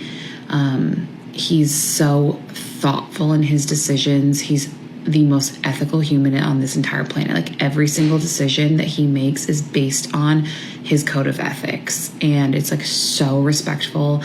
I cannot even handle it. And then the social piece of it, we're both very social, but I don't know how to be alone. I need to be with my friends 24/7, with my family, with someone. I'm either talking to people, texting, whatever. He is content being alone. He knows when to tell me we're heading out, pack it up. I don't know that. You know, and so it's like nice to have that like other piece of just like, it's okay to be like solo. It's okay to be independent, and you don't have to like be codependent on your friends and your family 24/7. And like, while all those things are what make us such a great team, and we push each other to be better and whatever, I think that the two things that, should the time ever come where he passes, that I'm going to miss the most are, one, he's taught me how to be a good partner. Like, he's taught me how to be vulnerable and, you know, okay with like relying on someone else. Like, I was never okay with it. I'm still not good at it. How to like ask for help and all these things that he's, through our relationship, taught me. And like, now I'm just like, ugh, what a waste. Like, you don't even get to like live in like the fruits of your labor. Like, you've given me so much, and like, I don't get to like show that to you and share that with you. And I think that's one of the things I'm going to miss, is being able to like show him how wonderful he's been to me, and like he can enjoy that. And I think that bumps me out big time. But the thing that I love about him the most, and when I think of times where we won't be together anymore, like the thing that breaks my heart the most, is like at the end of the night, being together, like either laying in bed or like watching a show or just like hanging out in the kitchen, and me recapping my day. I work in the restaurant industry, so like every single second of my day is absolute chaos. It is totally insane, and I see the most unhinged things. And then like in my private life, like everything that happens to me is bizarre. Like, I'll explain someday, but like the people I run into at the grocery store are bizarre. Like, just everything that happens to me is like a joke. I swear to God, I'm on a prank show. And I love like telling him and like recapping all of the insane things that happen to me every single day, and him just like absolutely roasting me and like teasing me about it, and just like always telling me that I bring it upon myself because I'm such a busybody, nosy person, that of course the universe has like bombarded me with these bizarre situations because I have like put that energy out into the universe. And I just love like the teasing that he does. It just cracks me up, like crying, laughing every single night, where he's like, what is wrong with you? How can all these things happen to you? And like, that is my favorite time of day, is like sitting down and like going through all that stuff. And it's just like such a bummer that I think that one day that might not be the case. So that is there's no point to this video except just to say, like, yes, I feel sorry for myself, and like, yes, I'm scared about how my life is going to change and like how hard it's going to be for me. But I know that like truly at the end of the day, I'm just so scared that all of these wonderful things from this like phenomenally perfect man who has given me more than I can ever thank him for, like, might not be here to like see all of that. So those are a couple of things about my wonderful husband. I don't feel like I talk about him enough besides like the medical stuff, and I just wanted to like share that piece because he's so great. And anyone that knows him loves him. And people who are on here who don't know him, like, I hope that that gives you like some insight as to like why this is so devastating for me and for his friends and his family and stuff, because he's like literally the best human on this entire planet. So love you.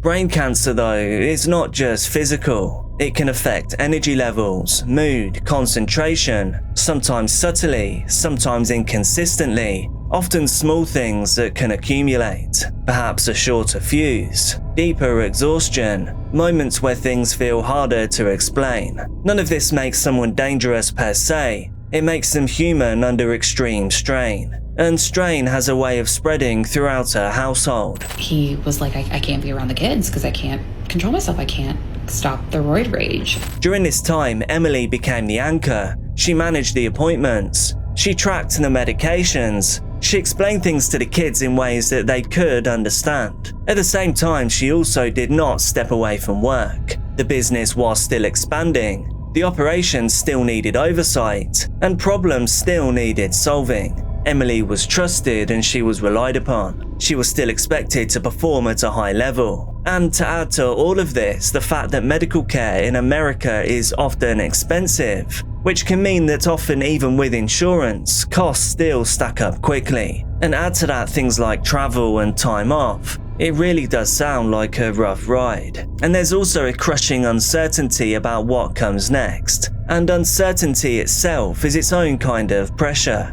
What happens in 6 months, in a year? What happens if treatments stop working? What happens if Ryan can no longer work? What happens if Emily has to carry everything alone? These aren't questions that people normally ask out loud. Instead, they sit quietly in the background, just adding extra weight to everyday decisions. And throughout all of this, Emily and Ryan were still parents. 3 kids, different ages, different reactions, different needs. And they all had questions that did need answering. But how can you explain a diagnosis that even adults struggle to fully understand? How do you promise that things will be okay when not only do you not know, but you also believe that things are going to get a lot worse? I know that I owe you guys one more last piece of the update, and I will give you guys that very soon. But I was just thinking about something, and like OG followers will remember, and it just makes me laugh now. And it like, I think back to where I was at the time when I posted this, and like we're just in such a different headspace, and our family dynamics are different and everything. But remember when I thought the keto diet was gonna cure his glioblastoma, and we were like, we're going keto? We're not keto. We are actually the furthest thing from it. It didn't stick. And it obviously doesn't cure glioblastoma. But like looking back, like I know I was grasping and desperate for anything to help, but like I thought that taking sugar out was gonna like stop this. And we're like all just pretending that it's not there. But like every moment matters. Like every single thing that the kids do, we're like all taking pictures of, and every second that we're talking, we're trying to think about something else to talk about. We're talking about the dumbest, and it's because all of us want to talk about the cancer, but like we don't, because like we can't talk about it 24/7. Like that's an insane thing. So we're just like grasping at straws of things to talk about, because we all are only thinking about one thing, but we're like pretending that we're not. And I hate it. I hate it here.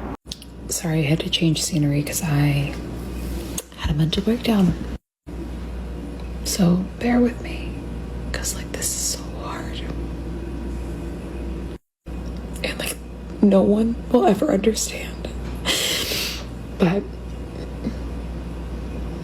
I know that there are people that are understanding, because it's just so complicated and it's difficult. And I feel so sad for everyone that has to go through this. I never understood the heartbreak that is having to deal with this as a mom, as a partner. It's so complicated. Because like this morning when I woke up, I thought, I'm gonna feel sad because in the years to come, I'm praying that next year, we won't have to say this, but in the years when he's not here, I'm gonna have to do my own Mother's Day. That's how I felt this morning. And I thought, like, that's an insane thing to feel. But then as the day went on, I felt so sad for my kids. Like, my sadness for my kids is never ending. Like, my kids were so excited to give me their presents and to surprise me and to do their cards. And like my heart broke. I was so excited to see them. I was so happy to open my gifts and do all the things. But my heart broke for them because in the years that my husband passes, like, someone's gonna have to do that. Either it's me or family or whatever. Like, they're not gonna get the joy of, like, shopping for their mom with their dad, buying the cards, writing the cards. Like, it's just so sad. Like, how sad. I'm sorry, this is so depressing. Like, this is the I think about that night while they're sleeping and he's sleeping. My heart is so broken. Like, how could this happen? And I just feel so sad for my kids. All their joy and all their innocence is like being taken every single second by this cancer. And there's nothing that we can do. And I just know that this is like the easiest of the holidays too. And I feel so devastated. Like, I can't even pretend to understand how Christmas will feel. And birthdays and everything. I just can't understand how this perfect, wonderful person got dealt such this sick card. So, like, I think for the kids, like, I just have, like, this immense sadness that, like, literally keeps me up at night as their parent, and it's so unbearable. So I'm sorry. I'm not really looking for advice right now. I'm not asking for anything. I'm just, like, trying to get through this holiday without having a total mental breakdown. And I think that the way that I'll be able to sleep at some point tonight is that my kids have no clue that this holiday was hard, because they felt no difference, and I'm so thankful for that.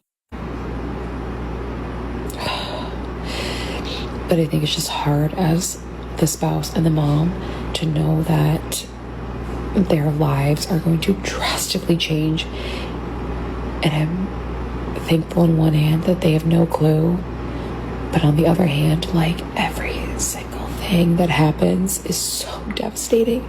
Every single moment that I watch of theirs, like, that is joyful. I feel joy, but I feel like gut-wrenching sadness, because I just, like, pray that every single moment that they have is, like, not their last one.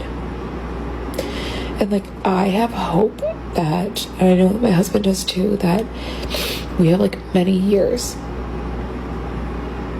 But I also don't want to, like, think that, because I don't want to waste time. So, like, while I hope that we have 15 years, that would be the best. I hope that we have 2 years. That would be phenomenal. 2 to 3 years. Like, how sick is that? But that's what I hope. I hope we have at least 2 years. But I still have to remember that every single holiday, anything, could be our last. And, like, that is so hard. It's so much pressure, and it's so stressful. It's so sad, and it's just, like, so many things. Like, what the? How am I supposed to handle that? How am I supposed to manage that as a parent? Like, how are you supposed to be the person that takes care of all of that? It's so stressful. And like I said, I'm okay. I'm gonna get through it. I'm fine. I'm just having a tough night. But there's other people going through this too. And I just hope that anyone that is going through something like this, exactly this, understands that, like, someone else is going through it too, and you're not alone. During this time, Emily did what a lot of people do. She focused on normalcy, on school routines staying intact, on activities continued where possible, on holidays still being celebrated. All of the normal family photos still appeared online, but now Emily also documented the family's journey as well as her thoughts via a new TikTok account. On this account, she was a self-described brain cancer wife, and it does seem like she was really very open with her feelings at a really rough time. But it turns out in this case, the pressures were easy to miss. There were no obvious warning signs. It appeared to just be a family adapting. And because at the bottom of it all, Ryan's diagnosis was the most visible change, that naturally drew all the attention. It became the thing that people pointed to when they talked about the family. The hardship, the stressor, the obvious explanation for why things felt heavier now. So subtly, without anyone meaning to, Ryan became the assumed variable, the part of the story that people focused on. And it's easy to see why that assumption feels reasonable. Brain cancer, any cancer, is terrifying, which also means that watching someone you love face it is exhausting. Caregiver burnout is real, fear is constant, but this family did not appear to be facing total collapse. Things were difficult, yes, but they were survivable and manageable. But it turns out, not for long.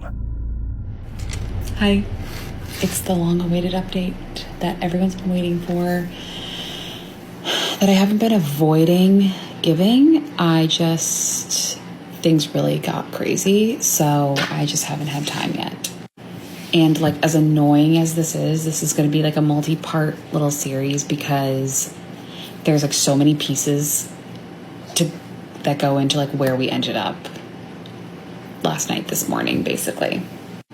So I wanted to like talk about this weekend, last week, and like kind of how we got to where we are. And basically like we really struggled last week. So personally, obviously it's no secret, based on my last video, I have been having a really hard time. Like, I have felt very lost. I felt very alone. I felt very overwhelmed.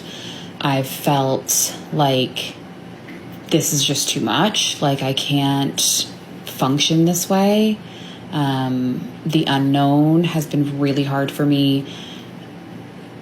The fear, the grief, everything has been just like culminating into like absolute, it just has felt like a cinder block on my chest. Like, I just haven't been doing very well.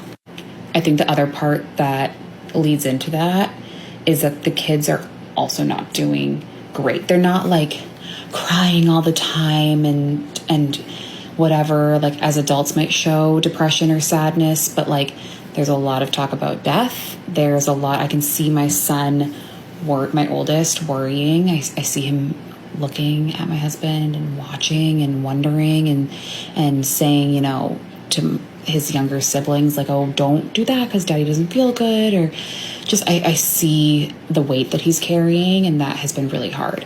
My daughter has just been showing signs of grief, and then my youngest has not forgotten, he still lives in our house, but he's asking less about his dad, and just, it's just hard. You know, they're coming into bed at night and asking if we can go into our guest room and sleep together. They're attached to me like Velcro. I couldn't tell you the last time I was alone. They just are so, they need to snuggle all weekend long. It was snuggle, snuggle, snuggle, which is great. I love it. But I know the reason behind it, so it's upsetting. We didn't do anything with anyone all weekend except for my parents and my mother-in-law, because they were so attached to me. And then my husband leading up to it, last week we saw an uptick in seizure activity,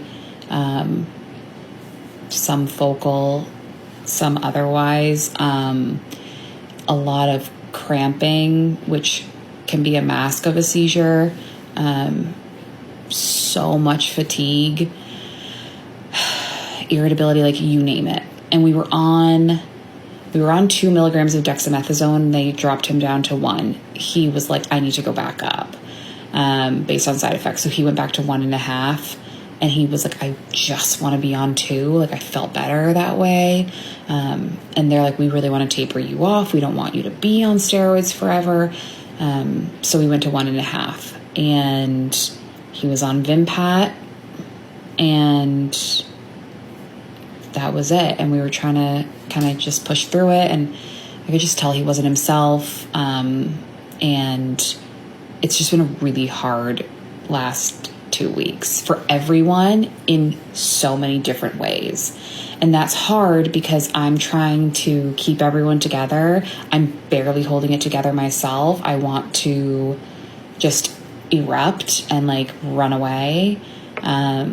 And everyone's struggling for different reasons. So I'm trying to keep my kids together. I'm trying to keep myself together. I'm trying to keep my husband feeling good. And I'm trying to figure out what's the dosage that's right for him right now. Like, is it swelling? Is it tumor?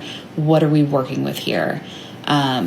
So leading up to everything that happened in like the last 48, 72 hours, like everything prior to that is like foreshadowing. And I've learned a lot from everything that happened. Like of symptom management, symptom monitoring. I've learned a lot about meds. And like just seeing our family unit kind of start to crumble, and like I'm trying to pick the pieces up, but it just feels really heavy and it feels really stressful. And 5 days ago I made a video about how I feel like I'm disintegrating, and like that hadn't changed because it was only getting worse. So we were already in a tough place. And then like it all went to hell basically. Okay.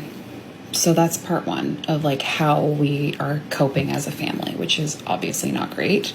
The next part that I want to talk about is our appointment Sunday, how we felt going into it, and then like leading up to it, like how we were coping basically. So I mentioned that my husband has not been feeling good.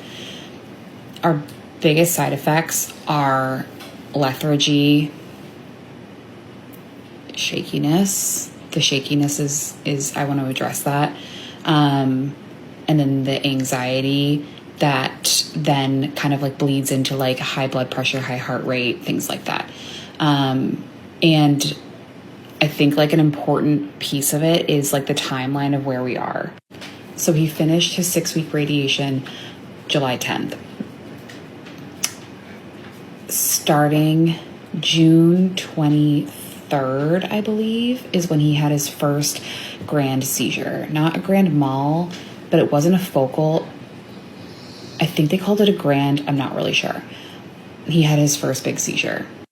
And like, he recovered okay from it. He had serious weakness.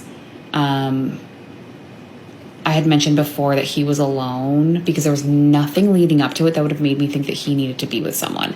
He was alone. He had the seizure in our driveway. It was very upsetting for him, for me. Our kids didn't know, but it was very upsetting just how everything happened. And obviously that was a big life change for us because in New Hampshire, you can't drive for a year after you have a seizure. Obviously, I'm not comfortable leaving him alone with the kids, not because I think he would hurt them, but like it's very scary for them. And I don't want them to be in a situation where they don't know what to do and their adult is not responding and so on and so forth. It also introduced us into like new meds. So we went on Keppra and we went on dexamethasone, and we tapered off that too quickly, and he went into serious withdrawals, and we had to reevaluate because he went like 72 hours where he wasn't awake, basically, like not like in a coma, but like he couldn't be awake. He was so tired. And we had to reevaluate our meds from there.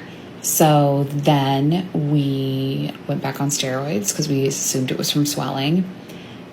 From that point on until today, he has been really struggling. Like this radiation f***ed him up. And he's been, he feels great in the morning. He wakes up, he's amazing. He feels like he could take the world on. He feels normal. He feels like the person he was prior. But then he takes the meds, and we did switch to Vimpat because Keppra gave him horrible side effects. But even that, like he's like, I feel f***ed up. And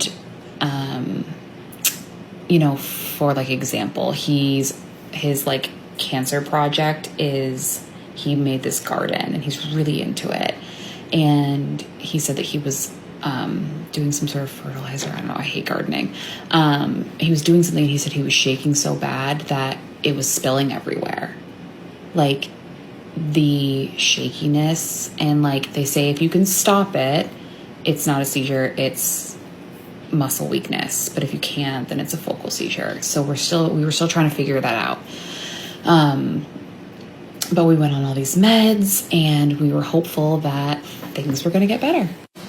But they didn't. And he continued to struggle in a lot of ways. He was super irritable. We kind of like developed a system as a couple where like if I put my hand on his arm, that meant like he was snapping for no reason and he should like separate himself, which is embarrassing and devastating. And we were trying to make it subtle and, things like that. But like, he was like, I can't be around the kids because I can't control myself. I can't stop the roid rage. And, and then he's upstairs sleeping a lot and it's just hard. It's just hard. That's really it. So, we were hopeful because Sunday we had our post radiation 4-week out MRI and we were like, we're going to have answers. We're going to know what the tumors look like. We're going to know if there's growth. We're going to know if there's new tumor. We're going to know why he's having seizures because like I said last week, there was an uptick in seizure activity. I'm not going to like get too into it, but there was an uptick in seizure activity, which is scary. And thank God all of it was when the kids weren't around, but it's just hard to have that happen. And we were confused because we were still on the anti-seizure med and he's still on the dexamethasone, the steroid for swelling. So it's just scary. Like, is it from swelling or is it from tumor? Like, we don't know because we have no clue what's going on. So we went into Sunday being like, we're going to get answers. We're going to have a plan. And we're going to move forward from that. And it just didn't end up that way. And like the last 48 hours, it's just a reminder how quickly everything escalates and that we have no control over anything. We think we're doing the right stuff. We think we're on the right meds. We think we're on the right plan. We're doing the right protocol. Our doctors are on the same page as us. We're being very forthcoming with his symptoms. So like we're doing all the things we're supposed to do. So why isn't this treatment working? And I think that has been a really hard thing for us to just accept it. Like we have no control over anything and no one knows anything about glioblastoma. They know nothing and they admit it. And that's the hardest part. And it's not at a fault to doctors and it's not at a fault to science. They're doing the best that they can. No one has any clue about glioblastoma. What works for one person doesn't work for the other. And it's so incredibly frustrating. And I just hate it, basically. So, part 2. Now we're going to go into part 3 and we're going to talk about yesterday, which is the juiciness that everyone wants to hear about. Okay, hopefully the last part. I'm sorry, I hope that you're all still on this journey with me because this is the juiciest part, which is why everyone's here. So, we did the MRI on Sunday. And I learned a lesson,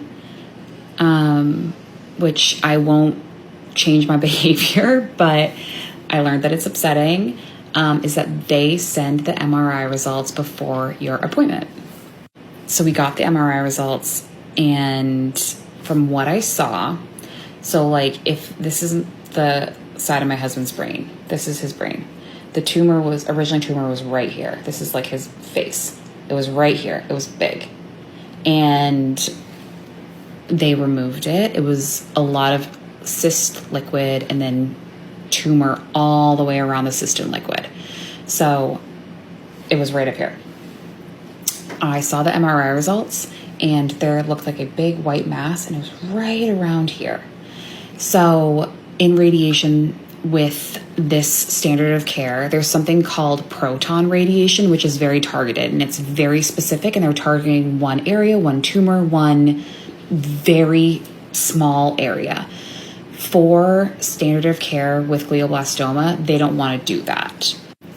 And the reason is because glioblastoma is so aggressive that if there's one cancer cell left, which there will always be, and that's important to understand, the cancer is going to come back, and it's going to come back full force. So they want to do radiation with, like, it's called spray or a radiation field, where they do outliers, a big outlier of radiation on this one area. So that way they are getting anything that's around it that could be cancer.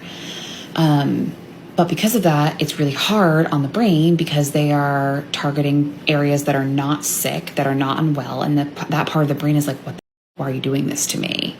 And the other piece to understand is that there's something called the blood-brain barrier. And that is the reason that brain cancer is so hard to treat, because the brain has developed this system to protect itself.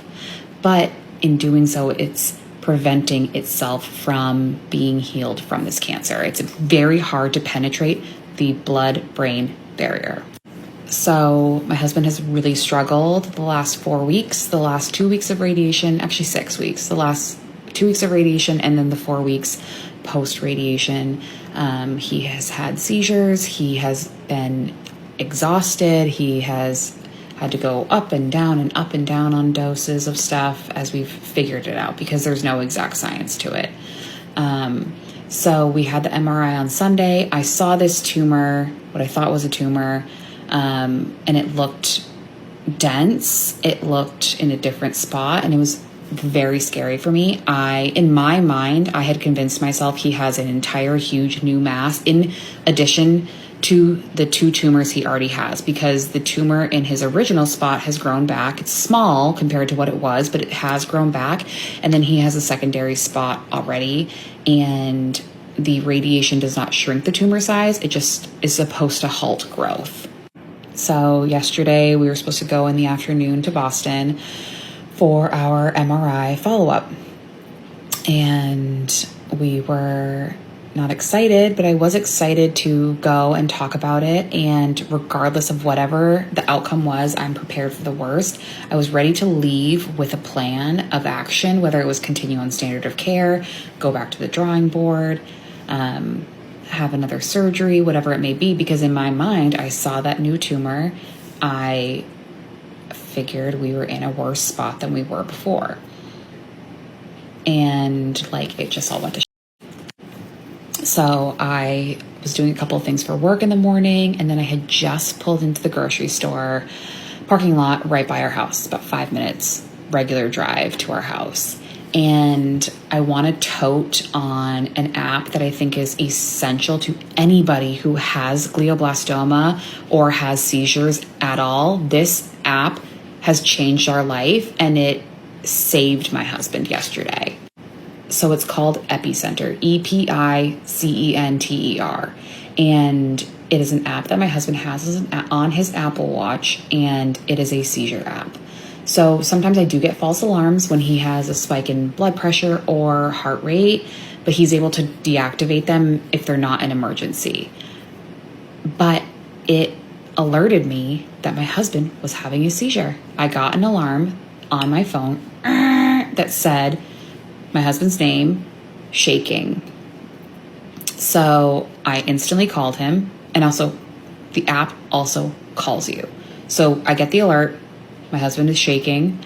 I get a phone call and it says my husband's name, John Smith, needs help. John Smith needs help. John Smith needs help. And then it hangs up. So it gives you 2 alerts, and it is constant. So because I had gotten a couple of false alarms before, I called him and he didn't answer. I peeled out of that parking lot. I got there in, I think, 3 minutes. I 75 down my small town road. Sorry to anyone that was on a walk. If you saw me, now you know why. I got there so fast. As I'm driving there, I called 911, because whether he was having a seizure or not, fine. If he wasn't and it was a false alarm, okay, that's fine. I'll get there and I'll tell them I'm so sorry it was a false alarm. I call 911. Dispatch is getting everyone going. And I run into the house. I'm calling him, husband, husband, husband.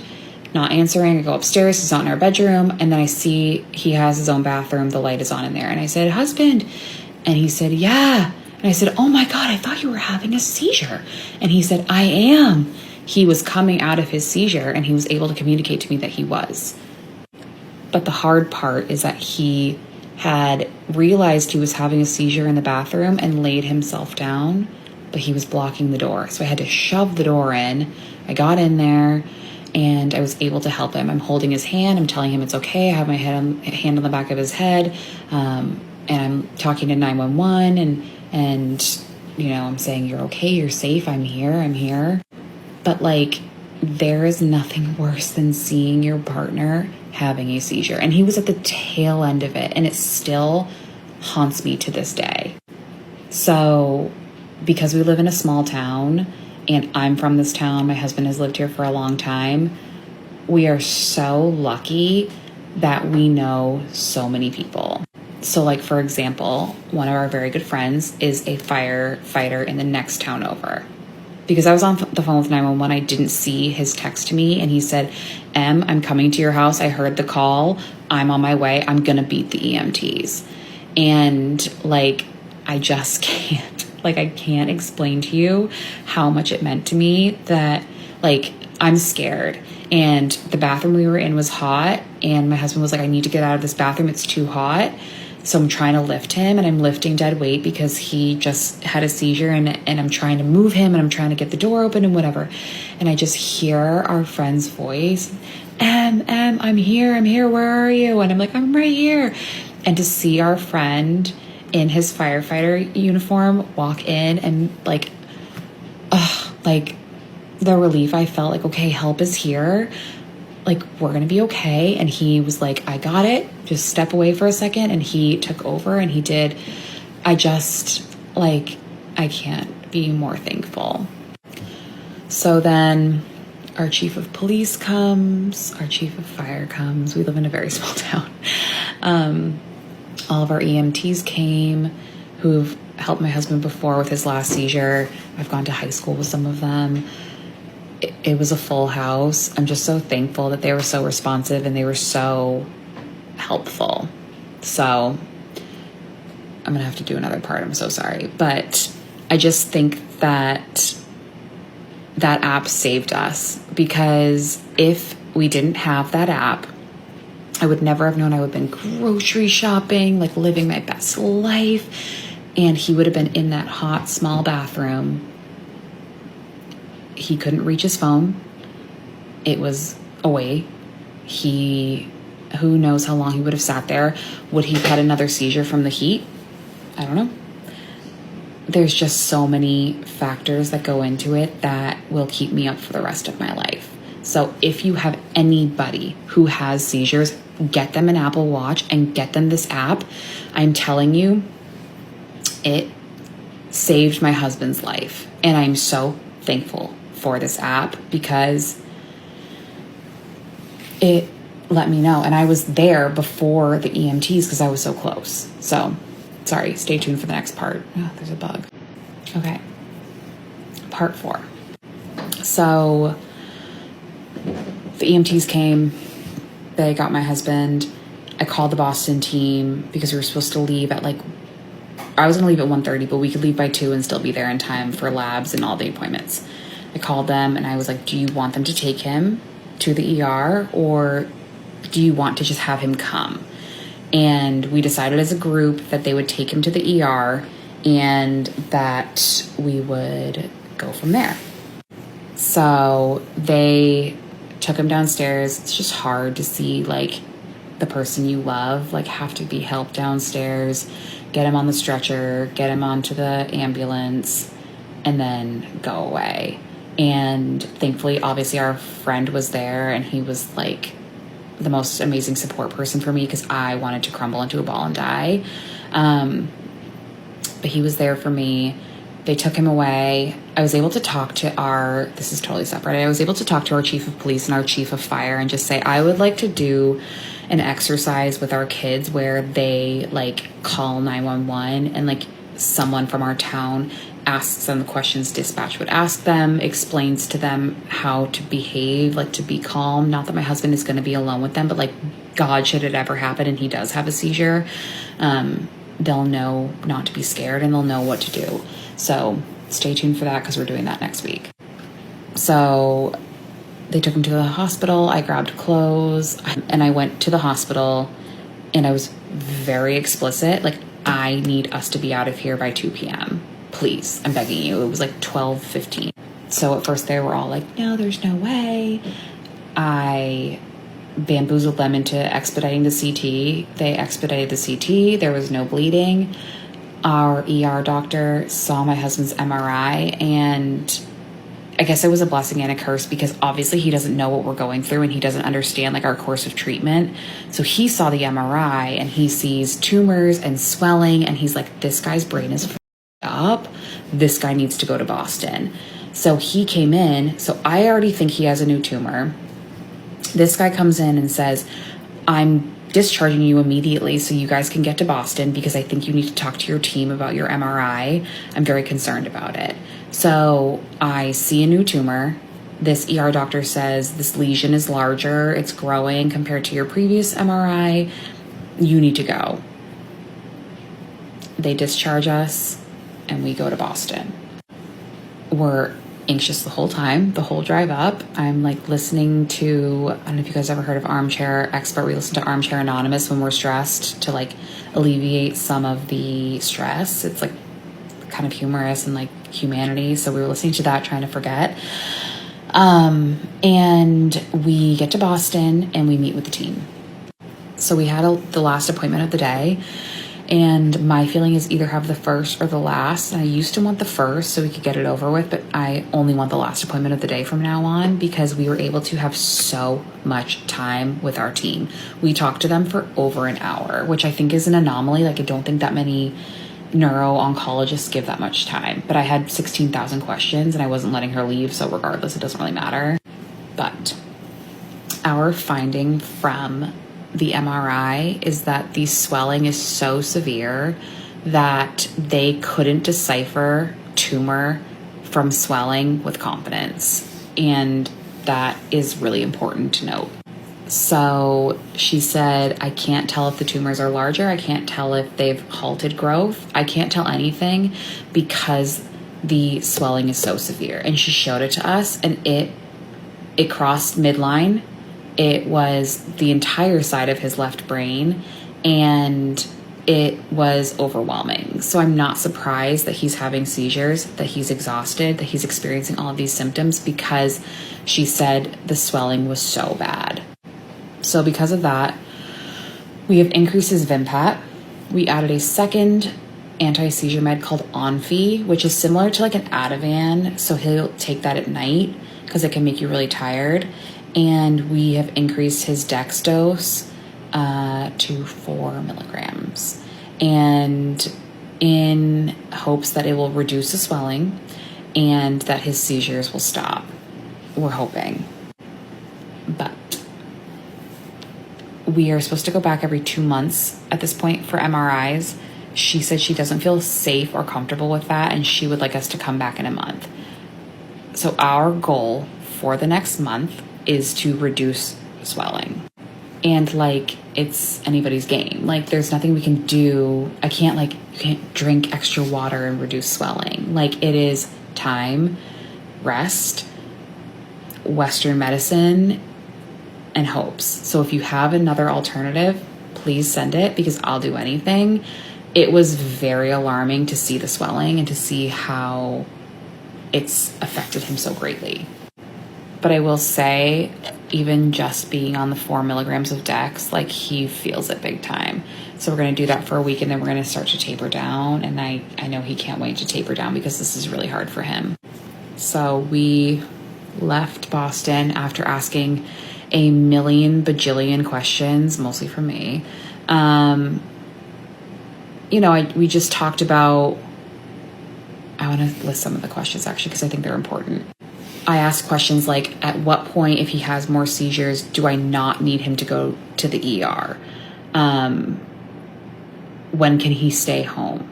What signs and symptoms should I be looking out for now that we're going to start chemo again, which we're starting the chemo pill next week, which is very tolerable, but what are the signs and symptoms that are concerning? Because obviously seizures right now are a sign of swelling. Is there a point where they're a sign of tumor?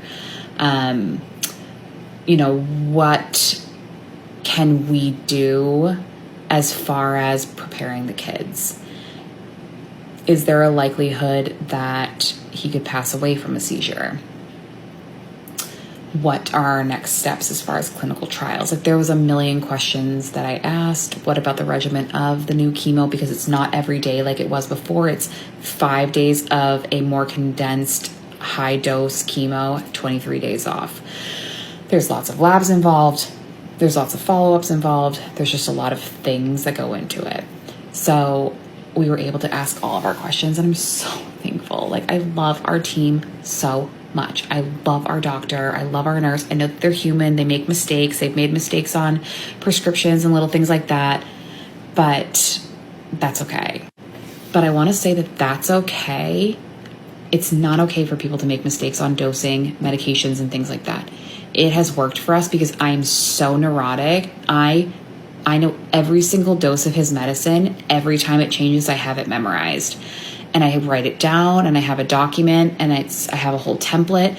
And I think that that's really important. If you are a person with glioblastoma and you are alone, you do not have a caregiver that goes to appointments with you, you need to write things down, and you need to question it if you're not 100% sure. That is very important. And my husband is lucky that he has me because I'm on top of it 1,500%. Sorry. I feel passionately about it. But we left the appointment, we got the meds we needed, and we stopped for dinner on our way home. We haven't had dinner alone since his tumor was found, so April, whatever. And then we went home and we snugged with our kids and we went to bed. And it was very hard, but I'm glad that we have a plan, and in 1 month I will have a better update.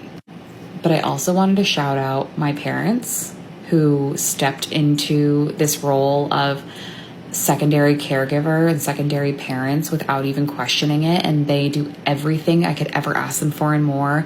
They love my kids more than anything. My kids feel no missteps if we're not there. My parents are very comforting to them. I want to shout out my friends and my family. I posted a video earlier about how everyone in my community showed up. Our neighbors, my friends from California. We are so lucky to have every single one of you guys, and this community.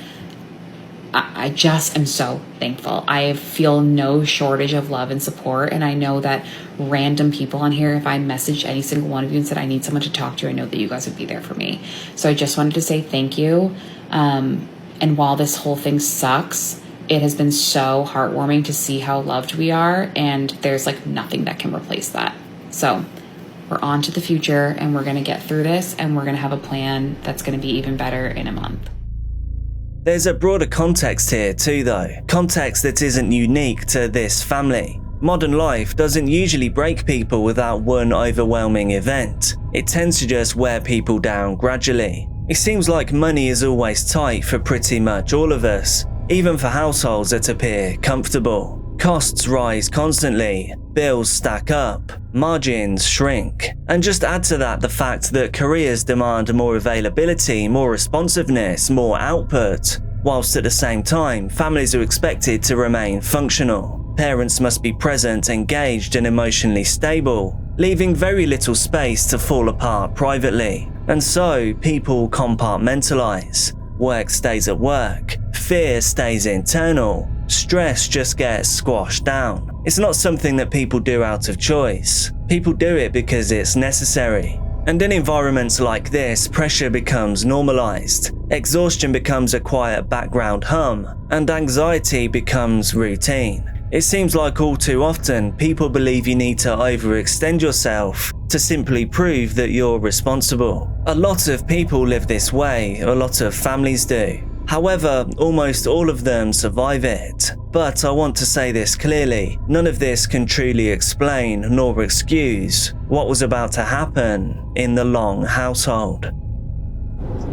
Okay, I put makeup on and real clothes for the first time basically makeup since we went to the Cape in July, and real clothes and God only knows how long. So I'm trying to get myself out of this rut.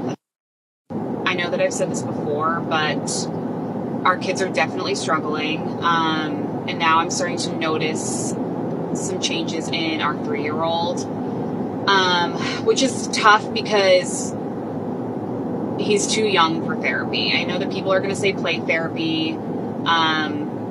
We've done that before, and I just don't really see the benefit in it. And he's too young for talk therapy, obviously. But like, for example, last night he just couldn't sleep. He was up all night long. He was crying. He's never like that. And I've been starting to notice him stirring more at night and just have a harder time. And it's just devastating. But I am determined to create normalcy. We're going to go down the street to our neighbors who are our close friends with a bunch of our other friends. I don't think that my husband will come. Maybe he will, because it's right down the street. It's just a couple houses down. But it's important for my kids to be with their friends.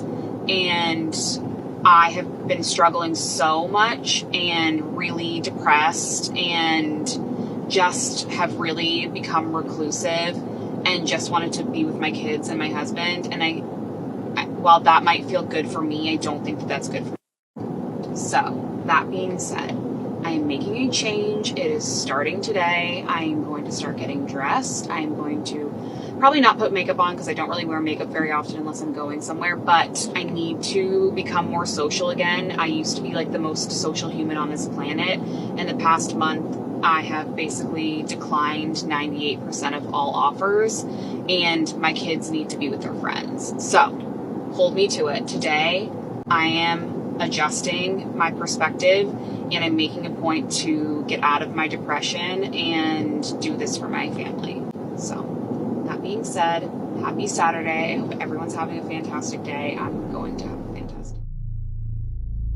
When police arrived at the house, there was no immediate sign of chaos. The front of the home was quiet. No raised voices could be heard. No visible disturbances could be seen. Inside the home, they found a toddler, 3 years old. He was physically unharmed. However, he was found alone in the house, his tiny feet pitter-pattering around the family home. Officers began moving through the property. At first glance, nothing appeared out of place. Furniture was upright. There were no signs of a struggle in the common areas. There was no indication, at least initially, of what had happened. Authorities continued their search, room by room, slowly and methodically. As they moved deeper into the house, a new, horrifying reality became clear. They located 4 members of the family. Their time on this earth had come to a close. Emily Long, Ryan Long, and the brother and sister of the little boy that was still walking around the home. There were no immediate answers. No explanation had presented itself in that moment. The toddler being physically fine was a detail that stood out, but its significance would not be understood right away. At the scene, investigators did not speculate. They did not offer theories. They did not assign blame. Their focus was on documenting what they found and securing the house. Outside, the scene began to change. Emergency vehicles now lined the street. Lights reflected off nearby homes. Neighbors gathered at a distance, just trying to understand what was happening, whilst they weren't being told much at all. Initially, names were not released, details were limited, and investigators spoke carefully, choosing their words with strict restraint. At that point, there was no public narrative. There was only the confirmed reality that 4 people were no longer with us, inside a home that, until recently, had only shown signs of survival and strength. So standing in the aftermath, one question hung over everything. How could something this severe happen inside a house like this, without anyone realizing what was unfolding before it was far too late? And at that moment, nobody yet knew who was responsible or why. Well, Lisa, first of all, neighbors tell me this is the kind of neighborhood where you have kids toddling along, learning how to ride their bike right in the middle of the street. Just last week, this family had a lemonade stand here. This is a gut punch. Now, investigators say they have talked to people, quote, up and down the seacoast to look into what happened here. Not sure we could have done anything different, right? Neighbors on Meheriment Drive went to bed in shock and woke up with questions. As crime scene tape wrapped around a nearby home and detectives walked out with evidence boxes, a place where just last week, kids ran a lemonade stand. It's just that kind of, I don't know, idyllic summer day, and then this, right? How does it go from that to this? Police came to this Madbury, New Hampshire home for a 911 call Monday night and found a gut-wrenching scene. 4 members of a family, now identified as 48-year-old Ryan Long, his wife, 34-year-old Emily Long, and their 2 kids, 8-year-old Parker and 6-year-old Ryan. A third child, a 3-year-old, was found unharmed. The impact on the people who live here is already immense. Ryan Long was a psychologist for the nearby Oyster River School District. When their daughter came by, my daughter basically gave her dolls, and those were precious times in our life when my daughter enjoyed her American Girl dolls, and so sad to think that little girl's gone. The family's 2 dogs, now in the care of a neighborhood dog walker. I just told a friend of mine it's the worst thing that I've ever dealt with in my life. As the news spreads, so does the grief. Community members from the school dropped off flowers at the foot of the family's driveway. Just to show how devastating this is for so many people.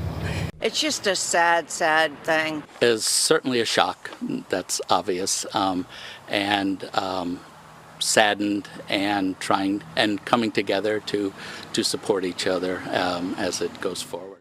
After the Long household fell quiet, for this story to keep on moving forwards, we actually have to go backwards. Investigators didn't begin with theories. They began with records, bank statements, payroll logs, internal accounting. They reconstructed timelines, not just days, but months and years. And as they did this, Emily Long's role at Wingits came into sharper focus. She wasn't just an entry-level employee. Emily worked in operations. She was trusted with a high level of access. She had oversight. She had responsibility across multiple locations. Her direct supervisor was Derek Fisher, the owner of Wingits. He was somebody that had worked with Emily for years, someone who relied on her to keep the wheels on the operation. As records were reviewed, discrepancies began to appear. Money that should have been in company accounts was missing. And this wasn't just a once or twice thing. There were hundreds of occasions spanning over years. There were checks that didn't align with normal payroll patterns. There were transfers that didn't match with approved expenses. And eventually, the figure became clear. It turns out there was over $600,000 unaccounted for. And well, does that number sound familiar to you? It mirrors something important, and that is Emily and Ryan's home, purchased in 2020. That home was valued at just over $650,000. The similarity, well, do you think it's totally coincidental? It was a quiet parallel that investigators could not ignore. I felt like I had no other option but to go to law enforcement. 1 week before police found Emily Long, her husband, and 2 of their children in their Madbury, New Hampshire home, her boss filed this police report detailing theft from his company. We noticed that there was a lot of handwritten checks in her name personally that were being deposited into her bank account. Emily was the director of operations for the Wingits restaurant chain. And earlier this summer, owner Derek Fisher says he started noticing significant accounting inconsistencies. What we came up with is it started in January 2023. And over a period of that time up until July this year, there was over $660,000 that were taken. Fisher says he tried to get answers for weeks before turning to police, and he gave it time because he knew Emily's husband was battling a brain cancer diagnosis. And giving her circumstances with her husband, I was trying to be considerate and patient. I was completely devastated and heartbroken. I cared deeply for her and her family. I was around all of her children as they grew up. Emily's third child, a toddler, was not hurt. And now her boss can only focus on that boy and not the financial loss his company has suffered. Anything that's left should go to that child. He deserves all of it.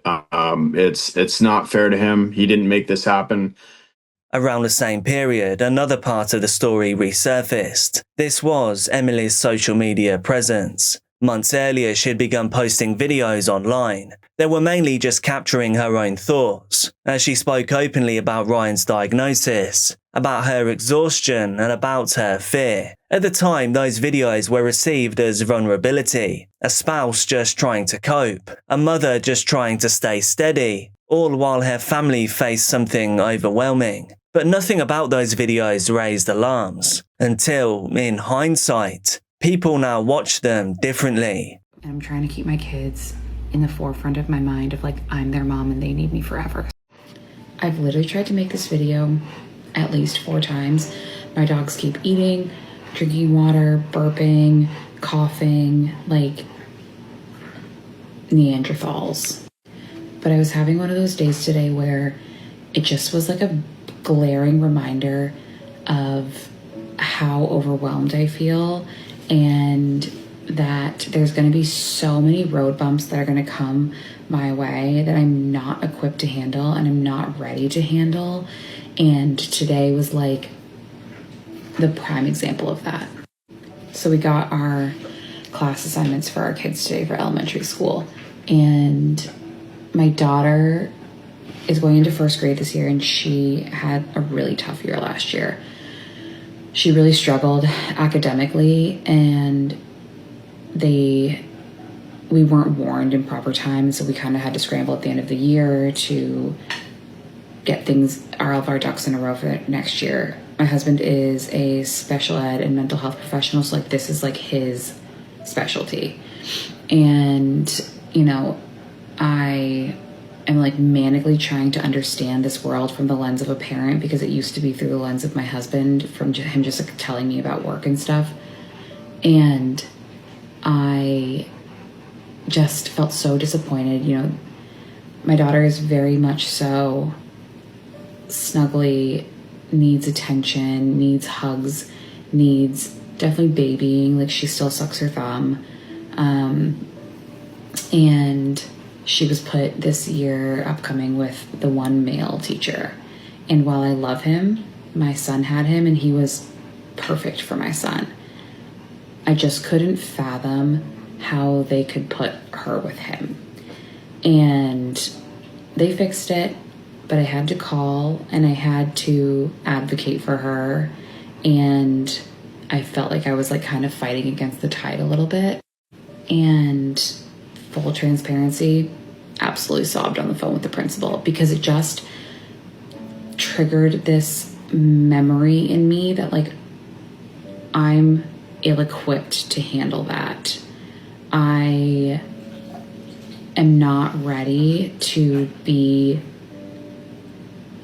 everything for everyone all at once. Like this was supposed to be my husband's part. So the call, I said my piece, and then the principal said his understanding of why she was put in the class that she was in, and I, listened, and I said I understand, and at the end of the explanation, I just said I hear you. I understand that you are very well versed in this. I am not comfortable with that. I need her to have one of the female teachers. And it just, like I said to him, I'm telling him why. And I had a laundry list beyond just that she needed someone who could hold her and hug her. It's having to say out loud to someone who I want to respect me and I want to take me seriously. And I don't want him to pity me, and I don't want him to pity my kids, to say, this year is going to be hard. There is a very high chance this year my husband passes away. There's a 70% chance over the next 9 to 12 months my husband is going to die. And I have so much worry. I worry about my kids. I worry about my husband. I'm going to have so much worry at home. I need the school to be a place where I don't have to worry. And like, it's just so hard to say out loud the reality of the statistics and the reality of what our life is going to look like. And it just felt like such a slap in the face, not from them. It had nothing to do with them. I hate saying it out loud. Like, we talk frequently about when he passes. He says, when I die. I say, when you die, because we're preparing for that. But it's hard to say it to someone who's not in it. And it's hard to prepare for that. And it's hard to say, I'm so scared, and should my husband die this year, I need my daughter to feel safe at school with someone who can comfort her. And he's saying, you know, I understand. This teacher is very nurturing, which he is. You know, he raised daughters. That's great. It's just hard to advocate because I don't want this to happen. And I think a year ago, I wouldn't have cared who she got. And I just ended the phone call and I said to him, I'm so sorry that I'm crying. And he was so sweet about it. But it's just, I just am so worried. And I just worry for her. I worry for my sons. And I just hated today because it's just a reminder of what is to come, and that as these road bumps happen, that I have to navigate them by myself. And I just am so sad for my kids. And it's nothing about the school. Our school is absolutely phenomenal. But it just is these little things. A class assignment. Who would ever think it would send me into a spiral? But it does. It's the things you never think will that just make you totally incapacitated with grief. And, you know, I'm at work while I'm doing this, so I stepped away and I did the phone call and I'm crying and take a breath. I wipe my tears and I walk back into the restaurant and I'm smiling and I'm talking to my staff and I'm making jokes and I'm pretending, and the whole time I want to crawl under my covers but I can't. So I smile and I say it's fine, and I'm thanking the principal that he fixed it, and I feel guilt that I made him maybe put him in an uncomfortable situation, and I feel guilt that maybe that was the right place for her to be, and I'm overstepping and I don't know what the future holds, and maybe this year he'll be fine. Sorry, I said my husband's name. Maybe he'll be fine and this will all be for nothing, and I don't know. I just know nothing. I'm scared of everything. I worry about everything. I can't control anything, and I feel like I'm advocating in the best of my heart, but I also wonder if it's for nothing. So it's just one of those days where, what am I doing? Like, I don't know. And I feel like we've been sitting ducks ever since, and it's very infuriating. And for people who know me on here, they know that I'm like a pushy person. Like, I get what I want when I want it, within reason. Emily's words took on a greater meaning. Comments about feeling stretched thin, about holding everything together, about trying to maintain normalcy for her children. She talked about protecting them from a future that she couldn't fully see yet. But all of this combined, the financial findings, the medical strain, the responsibilities that she carried, a new, fuller picture began to form. There was public emotional awareness, but that was hiding a private pressure. It was a household that still looked intact, all whilst absorbing stress from multiple directions all at once. This wasn't just one problem spiraling out of control. Most people can manage that. It was several pressures running parallel. And as investigators continued tracing those timelines, one determination became unavoidable, a conclusion that would upend many assumptions formed in the days before.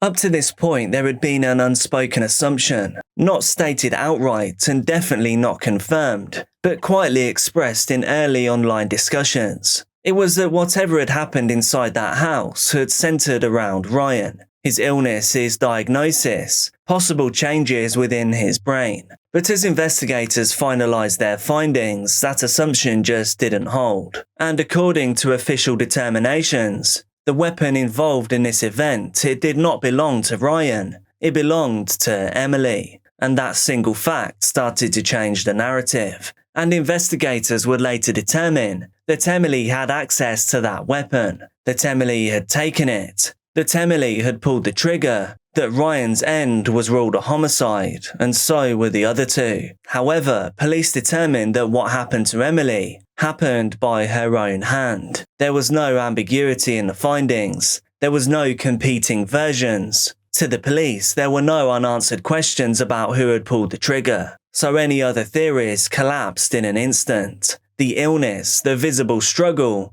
the story that people thought they understood, none of it seemed to explain what the evidence showed. And now suddenly, every detail from earlier in the story now felt unstable. Nothing really seemed to point in one direction. The social media posts no longer fit a simple narrative. The images of the happy family, they became impossible to hold on to. This was not the story that people expected. There was just an official record that refused to match the assumptions that some had made the days before. And now suddenly, every assumption fell apart. Once investigators released their findings, the story didn't resolve. Instead, it took on a life of its own. Online, reactions are one of the few certainties in modern life. Immediate, emotional, and often polarizing. One user wrote about the survivor, "I keep thinking and hoping that he is too little to fully grasp what happened. Hopefully he didn't see anything and he was just locked in his room. He will of course wonder where his mum, dad and other siblings are, but hopefully he has good family that will take care of him and not let this hurt him or his future. Someday he is bound to find out, but hopefully he will get to enjoy his childhood without the guilt or trauma." Another speculated on who did this. "I initially thought she may have done this because the husband received terrible cancer news and she was trying to save them from pain." And that is a theory that many still hold. It even seemed to be strangely relatable for some as you trawl through comments. However, as more details surfaced, some people adjusted those theories. The alleged financial investigation now entered the conversation. Another commenter wrote, "Now it seems more likely she was panicking because the theft story was about to become public." Others tried to merge everything into one single narrative. One post read, "I think it was likely a combination of both, the cancer diagnosis and the imminent felony charge for stealing around $600,000. She was facing jail and he was dying. I think she snapped." These explanations felt complete, contained, and comforting in a strange way, but none of them were official. They were just attempts to organize chaos. As more people joined the discussions though, certainty seemed to harden. Another user added, "I didn't know about the theft aspect. It doesn't make sense, but it explains something." But explanations that explain something aren't the same as explanations that are actually true. And as threads grew longer and longer, they grew messier. Rumors began to circulate. Some focused on the youngest child. One user wrote, "The fact that the youngest child was left alive and unharmed is haunting."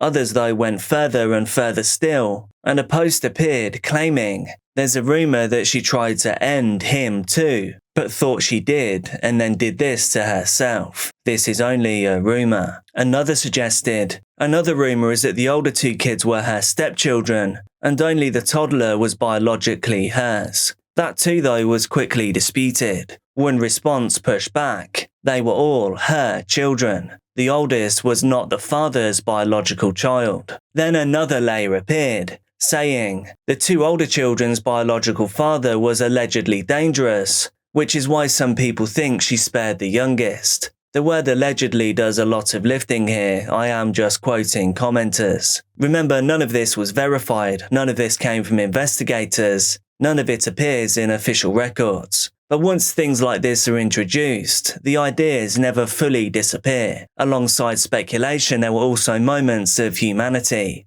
People close to the community spoke up. One comment read, "One of the kids was the goalie on my child's lacrosse team. He was trying to figure out how to explain to his kids earlier this week. I do not envy him." Another replied, "This is a reality of New England communities. Everyone is connected somehow." And then, the hardest thing to explain to a child. "My prayers are with your boss and his children." Attention also turned to Emily's employer. Some expressed anger, others focused on responsibility. One user wrote, "Derek Fisher must be dealing with extreme emotions. Whatever she was dealing with emotionally, the decision was enormously selfish." Another responded kindly, "I hope he knows it's not his fault. Reporting a theft of hundreds of thousands is not optional." And one comment even stood out for Derek's restraint. The fact he isn't trying to recover the money, and instead wants it to go to the surviving child,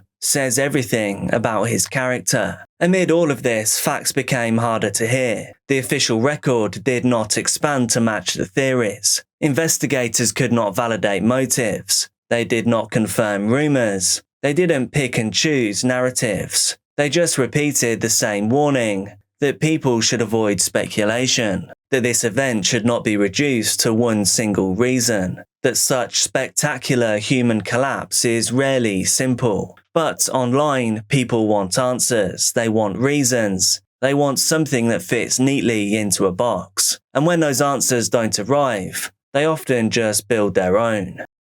After the headlines faded, after the arguments slowed, after the theories stopped multiplying, all that was left was that quiet house that no longer held a family. A community trying to move forward without really understanding what forwards even is supposed to look like in a case like this. There would be no trial to watch unfold. There would be no courtroom moments where everything clicked into place. There would just be an official record that said what they knew happened, without giving explanations of why in a way that gave real closure. And then there was the toddler. Hopefully he is too young to remember what happened, too young to understand any of this the way that we do. However, the day will come when he grows up that he'll learn about everything that happened. Maybe he'll learn from news articles, maybe even from a video like this one. But now he is surrounded by relatives that love him, by people trying their best to give him his future back. There could be no statements that make any of this easier,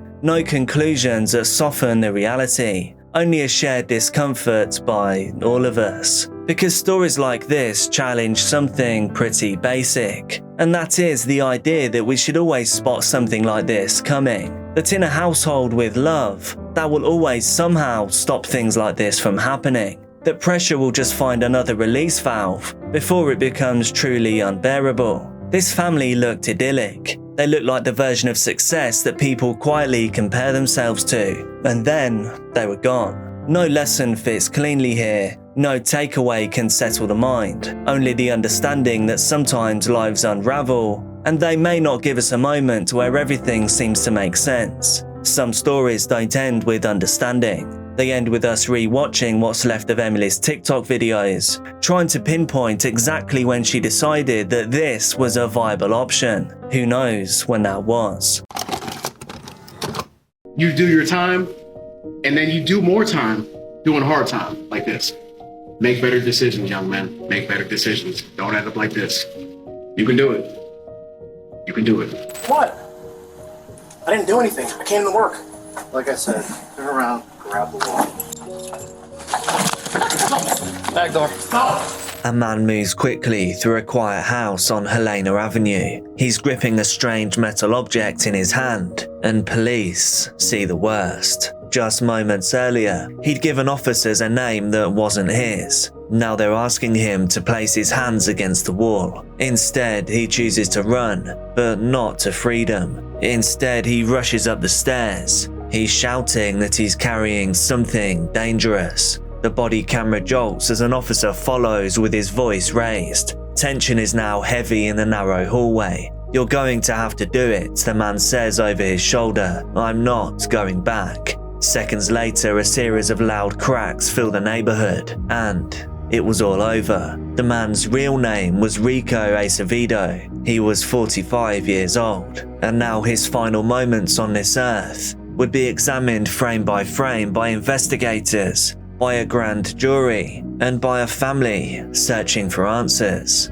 Before the events of this video, Rico Acevedo was known for his fast hands. He was born in Youngstown, Ohio, just before Christmas in 1977, and then he was raised in nearby Boardman, a member of the Faith Fellowship Church of God growing up. Rico's roots were in faith, family, and fighting. He graduated from Boardman High School in 1996. By then, he was already building a name in boxing circles, firstly at the Frank Gentile Paterno Athletic Club in Struthers, then at Jack Lowe's Southside Boxing. His amateur record was pretty staggering, 77 wins and just 3 losses. He was crowned Tough Man champion in 2004, and then he went 1-0 as a professional boxer under Larry Filer's Downtown Boxing Club. He also fought in MMA, competing for the IFBL Heavyweight Championship at the Eastwood Expo Center in Niles. By all accounts, he was built to fight, physically, mentally, and competitively. But when the matches ended, Rico's story didn't end there. He opened a home improvement and landscaping business called Ace One, and he coached youth boxers at the Youngstown Salem Boxing Club. Rico was also a father of 7, 6 daughters and 1 son. His children described him as someone who loved his family deeply, and he made them laugh even on the hardest of days. Online, he did post some kind of goofy stuff on TikTok. He used the hashtag #StayGreasy, and outwardly it seemed like he was a happy and joking man most of the time. But this could have been a mask, because privately, Rico's battles were only getting harder to fight. His personal life began to really unravel. There were impulsive decisions, probation violations, and later, far darker things too. He served 6 years in prison for a DV incident that involved the mother of his child. And then after his release in 2021, he tried to rebuild. But those closest to him say that something had changed. His family began seeing signs that he was struggling with paranoia, with now uncontrolled impulsivity and just general self-neglect. According to his brother, not too long before the events of this video, Rico was found behind a Dollar General. His clothes were hanging from a tree branch, and he was doing push-ups shirtless in the parking lot. They say that they tried to get him help, but the system said that he didn't qualify for that help, and so the clock to disaster kept on ticking down. Yeah, I need a cup of coffee. I have no cups. I'm being dead serious, so this is how I gotta drink my coffee.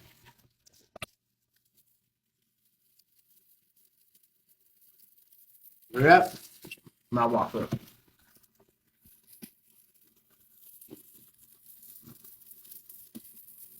Struggle's real. This is what happens when you make bad decisions in life. You do your time, and then you do more time doing hard time like this. Make better decisions, young man. Make better decisions. Don't end up like this.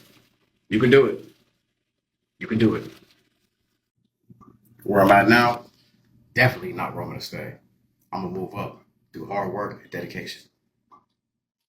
Rico's legal history by 2023 was a fractured web of missed red flags. And for those paying attention, the incident that would happen in October may not have come as a surprise. Just 1 year earlier, he was charged with criminal endangering, and in April of 2023, he was arrested again twice for petty theft. In September, he violated the terms of his probation and was briefly jailed. By October the 5th, he'd been handed off to the Ohio Adult Parole Authority, and then just 1 week later, he was back on the street. To the outside world, it may have looked like a man who was just cycling through low-level infractions, but to those who really knew him, they could see it was really a man spiraling. It was someone that was losing himself and he couldn't get it back. He was reportedly still under post-release supervision at the time the events in this video occurred, and his family, well, they say he should never have been out at all.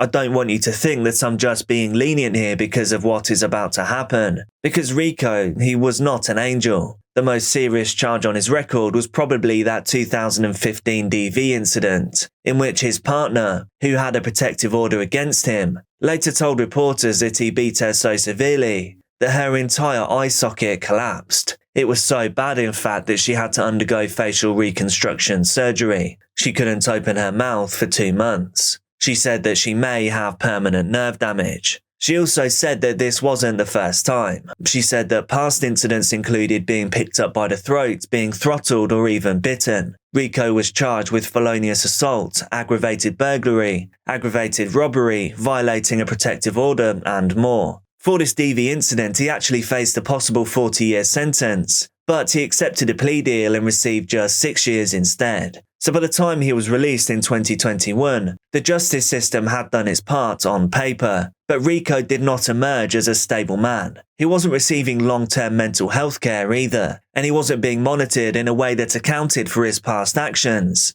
nor for the deterioration that others were now witnessing. In the words of his brother, Pastor Rocky DeFrank, they failed him. They never gave it to him. They locked him back up in jail. And the next thing I know, maybe a week later, he's gone.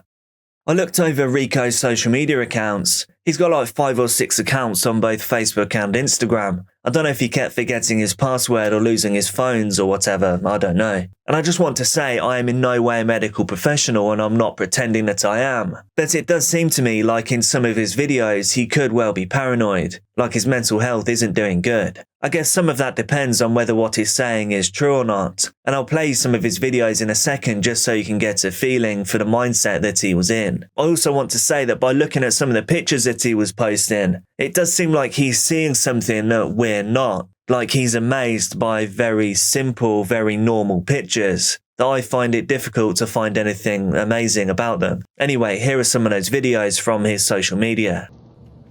For real. All right, I'm back. I'm about to we did all the wall repairs, and now we're about to put some of this slap on the wall. We call it slap because it's gonna be so nice. You're gonna slap your mama. Yeah, we go all the way out, all the way in.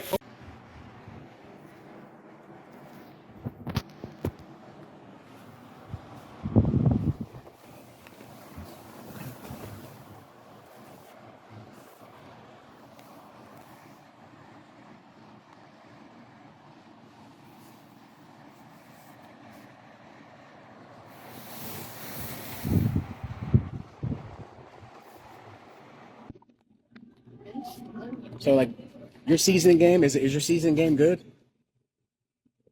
Stupid question. There's no, listen, we make TikTok videos everywhere.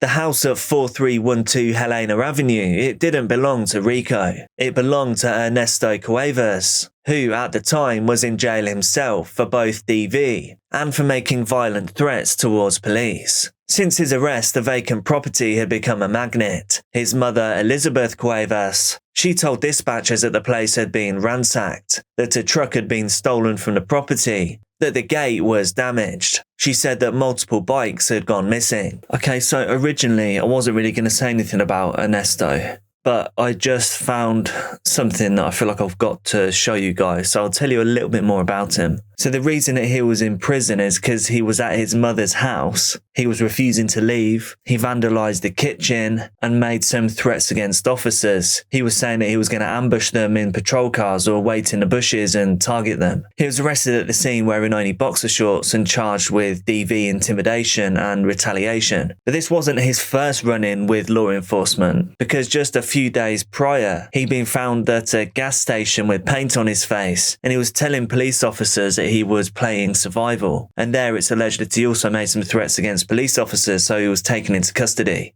And so by October the 12th, he was in jail, and the property from this video on Helena Avenue, that had just been left unoccupied until Rico showed up. Understandably, the homeowner's mother, she thought it was time to call the police. The man that was in her son's house, he had made her feel unsafe. They'd been having a field day over there, she told the 911 operator. Somebody's breaking into my son's house, and I'm right here in front of the house. I saw him come down his steps, but I will not dare go in there. No, I don't want you to. They stole the truck out of there last night. The gate is it's a mess. Now she was sitting outside the house in a silver Impala, watching as a bald man dressed in black walked around her son's property. She did not know this man. Could somebody come, she said, panicked. I'm scared to death over here. Police were dispatched at 9:13 a.m. The first officer arrived minutes later and found Rico in the driveway. He was holding a trash bag and a broom.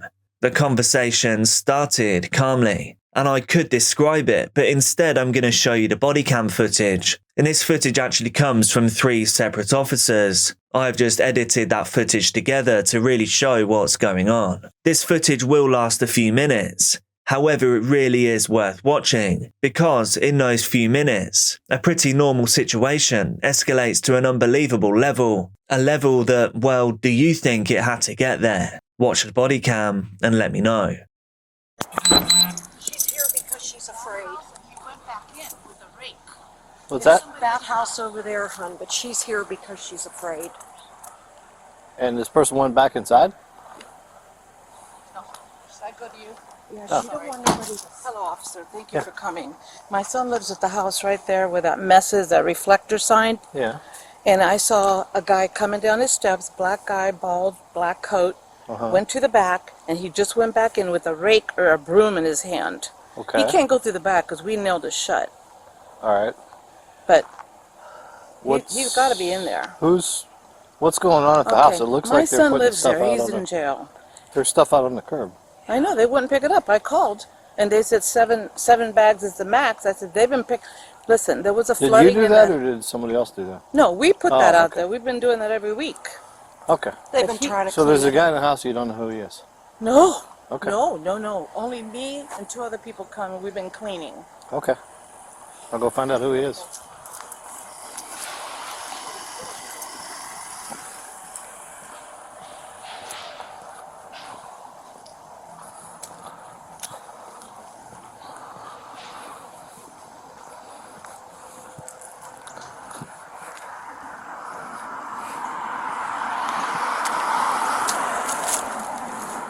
Hey, how are you? How you doing? Not bad. Hey, whose house is this? A dude named Cuevas. Cuevas? Yeah. That's his last name? His name is Anthony Cuevas. Anthony. Yeah. Okay. Sure. Is he here?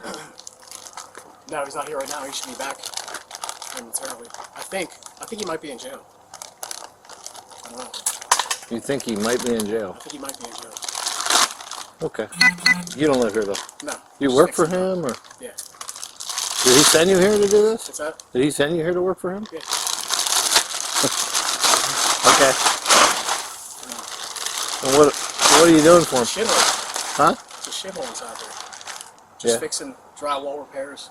Bathroom, you want to come in and see? It's a fucking nightmare. I got plumbing to do. The reason I'm bothering you, you know his mother? Who, Miss Clemens? Yeah. No, I don't know her. I know him. Wow. She's down the street. She came to check on the house, and she basically called you in as a burglar. Really? Oh, But you don't look like a burglar to me. So.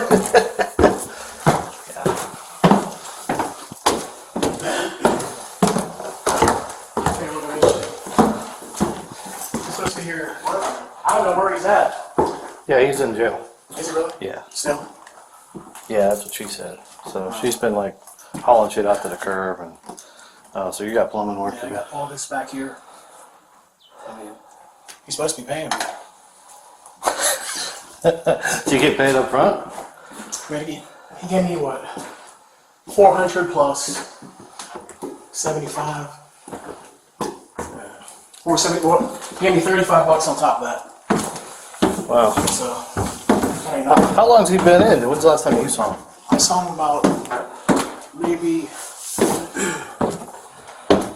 a month ago. Oh, okay.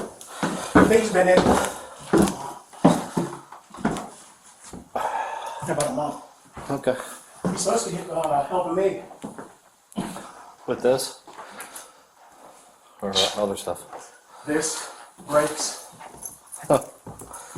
It's Okay. just one inconsistency after another. It's getting to be pretty mundane. Yeah, I hear you. Yeah, just let her know I'm fixing that. Yeah, I'm gonna let her know. She's right up the street.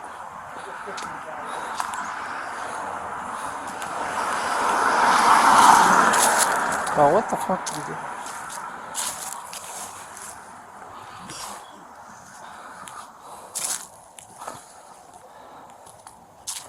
Hey, when's the last time she talked to her? She's coming over right now. That way, she knows you and you know her and all that. Hey, when's the last time you talked to your son? Is he still in jail? He's doing some work for your son. What? He's doing some work for your son. Yeah, drywall repairs. Who are you? Rick.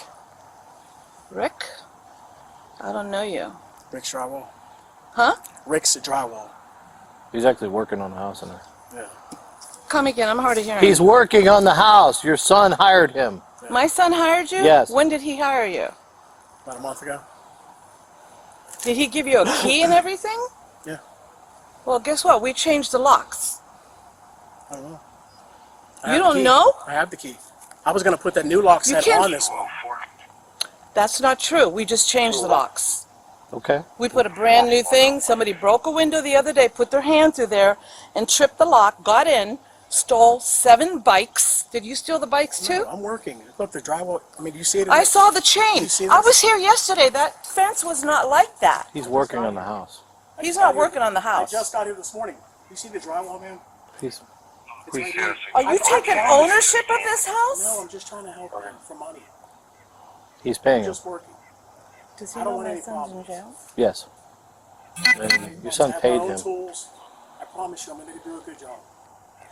No. Oh, I don't know you from Adam. okay, well, if he's... I'll wrap up and be out of here.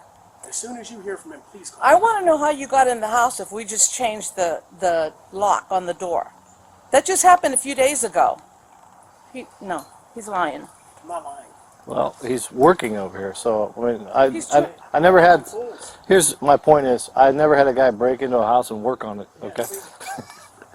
Okay. Do you have a key for the I'm house? just trying to help. Do you have a key for the house? Yes, I do. Okay. Why doesn't he tell his mother what you're doing? You shouldn't go to jail. Hmm? You shouldn't go to jail. Well, yeah, that would help too. This place is a freaking nightmare.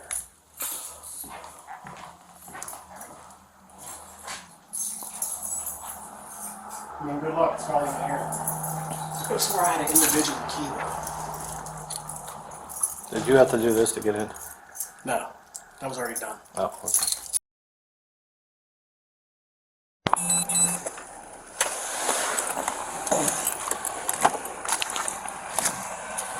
Hello. This guy just broke in. Tony, can you call me right away? There's a man named Rick in my son's house who said he's working for him, that Ernie hired him a month ago. He said he had the key to the house. Well, I know we changed the lock. And, so I need you to call me back right away. Thank you so much. Okay. There's a guy in there that I saw. Which house is it, hon? This house. The brick house? The brick house with the big mess. My son flooded the house. He's incarcerated right now. Okay. So we've been going in there cleaning every day. And so, And there's a guy in there now? yeah, there's a police officer in there. Oh my Answer God. that and I'll go talk with him, okay? Okay. I swore it was a loose key. But if you didn't open the door to key, It's this one. you I need. promise you, I used the key. Listen, if you didn't, you need to tell me that, okay? I promise you. Because he could still have told you go over there and just pop a window and work on the house. He could have told you that. No, Okay. it's a key. I actually used the key. Okay.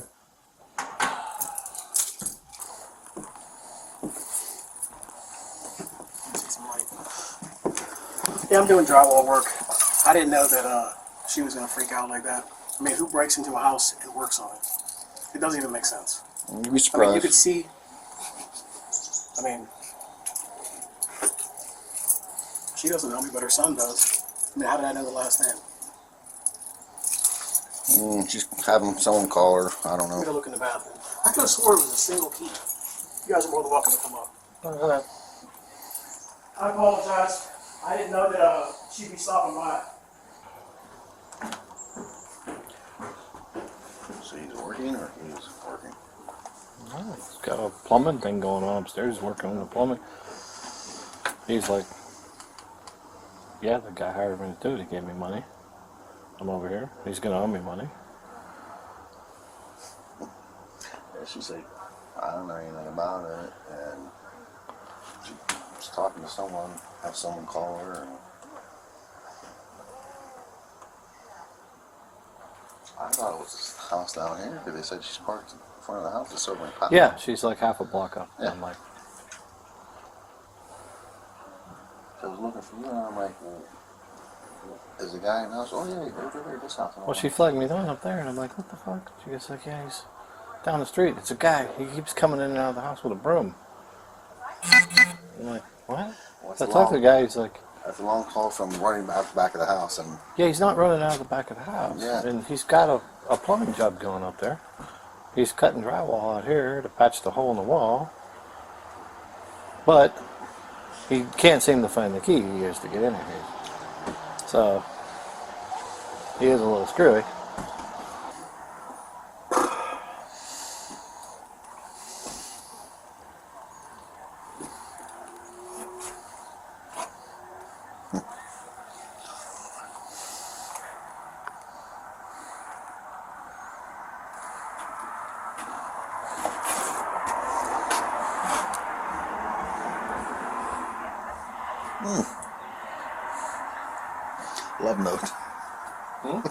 Love note. Love note. Shut the f you. Oh, on the yeah, that's right, Tom.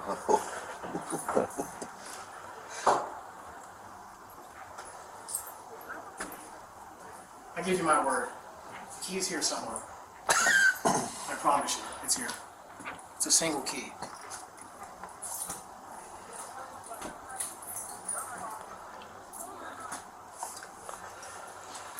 Well, Rick, in the meantime, you have some ID on you? Because I'm going to have to, apparently, this is going to be a problem for me in one way or another. I'm fine with that key. Okay. I don't know if I put it on this one. Very nice of you, Amy. Well, if he's not, I mean, if he's still in jail. You don't know who you are, so she sure isn't with her. Contract is on, right? No, it's verbal. Rick, you got no ID with you? Rick? Yep. Burkheimer? You gotta spell that for me. B-U-R-K-I-E-M-E-R. M-E-R? Yes, sir. Your date of birth? December 23rd, 1982. Okay. Oh, your social?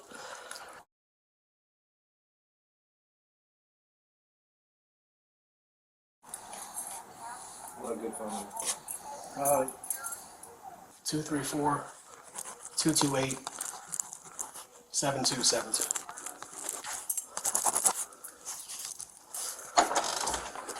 You don't have a vehicle here? No, I don't. My girlfriend dropped me off. Oh, okay. Just brought my tools in. And Rick's Drywall is your business? I mean, pretty much. It's a startup. Wow, so it's a DBA. Okay, I got you. I'm just trying to make some scratch, man. I got you. I don't understand why she wouldn't let me just, finish the bathroom. Yeah. She doesn't know who you are. I assume she's talking to her son right now. Let me go run this and see. Yeah. How long you been working here? It's my own company. I mean, how long you been working on the house here? 2 days. Okay. Can I show you the key that I have to that door? Because I have the house key. Okay. And there's no way he could have gone in that house. Well, he's in it.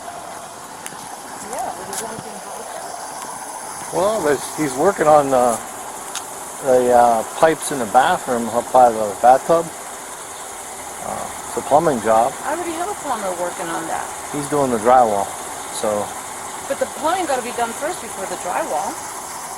I'm telling you what I'm looking at. I don't know. He says he's working with your son, so I don't know. I'm gonna figure out who he is, though. I'm gonna run him. Did you, which way did you come in the house this morning? The front door or the back? Front door. Okay.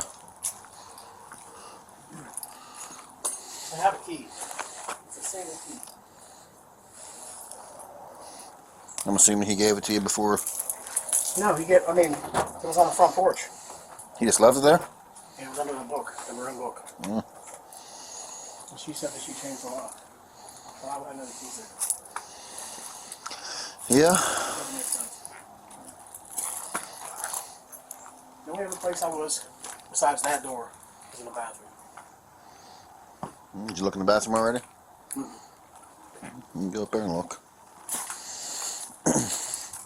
Had a traumatic brain injury. What happened? Alright. Oh, okay. How long ago was that? 2009. Okay.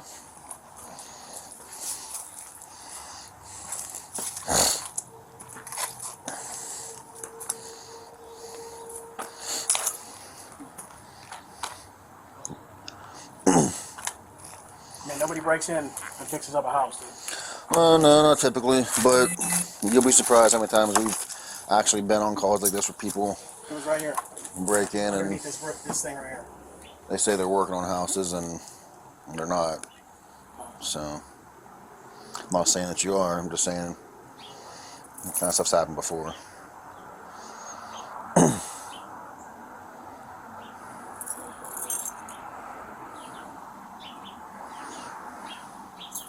I will say this, typically if someone breaks in and they leave, they don't come back, so. Yeah.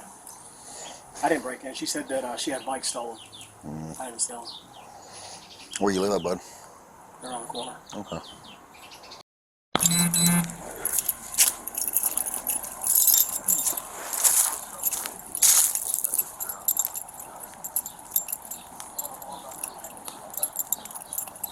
Here's the key right here.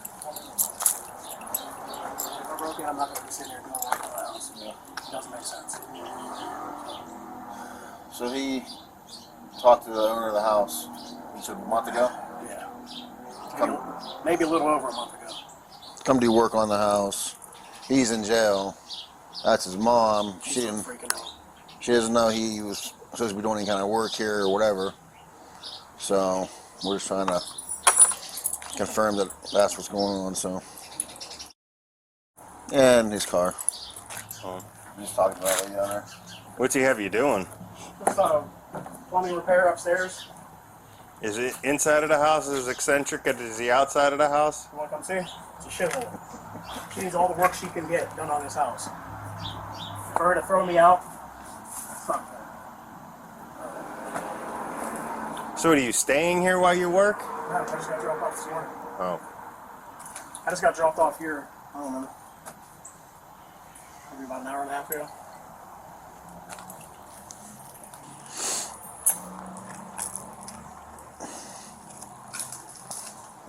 It's, well, either I'm totally fucked up or you're doing me all right. What's your date of birth? 12/23/1982. Mm-hmm. And your social? Alright. That doesn't come back to anybody named Berkheimer. So, I'll try it again, or? Yeah, that's what it is. Okay. You're inside somebody else's house. Giving me information that doesn't match to a person. You understand where I'm coming from? I know. Okay. Tell you what, turn around and grab the wall. Turn around and grab the wall. Come on. I mean, what did I do? Turn around and grab the wall. For what? I didn't do anything. I came to work. Like I said, turn around, grab the wall. Back door. No! I have a gun on me! So do I. I have a gun on me. Stop! Stop! Code 0. Stop! You toss that gun on the ground right now. I will Toss that gun down. No. Toss it. I'm not tossing. You guys are wrong. Are you on Helena? Toss the gun. Up here. Go there. No. Hey. No. Long gun. No. I'm right here. Don't do it. He goes with the long gun.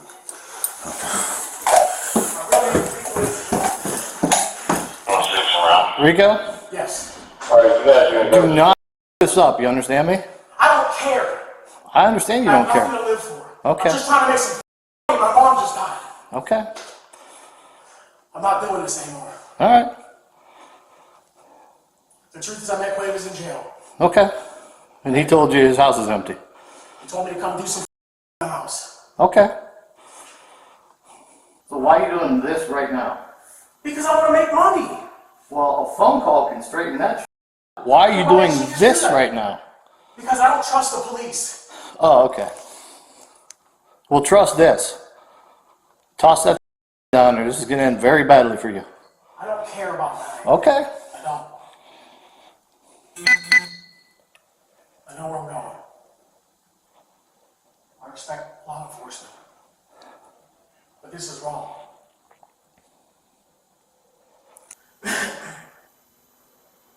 You ever shoot somebody? Yep. Well, you're gonna have to shoot me. 'Cause I'm not going to jail. You hear me? Gotcha. Just 3 times. You understand? Within seconds of Rico falling, Officer Giovanni called out for medical help. Sender 55, he radioed. That's officer code for an ambulance, urgently. Another officer moved in to handcuff Rico as he lay on the floor, unresponsive. They searched him, cleared the surrounding rooms, and then began trying to stabilize him. Paramedics arrived just after 9:46 a.m. They found Rico lying on his back near the upstairs bathroom. He was still breathing, but he was fading. They started CPR and life-saving measures. For around 20 minutes, first responders worked to revive him. They checked his vitals, applied pressure to the wounds, and were cycling compressions.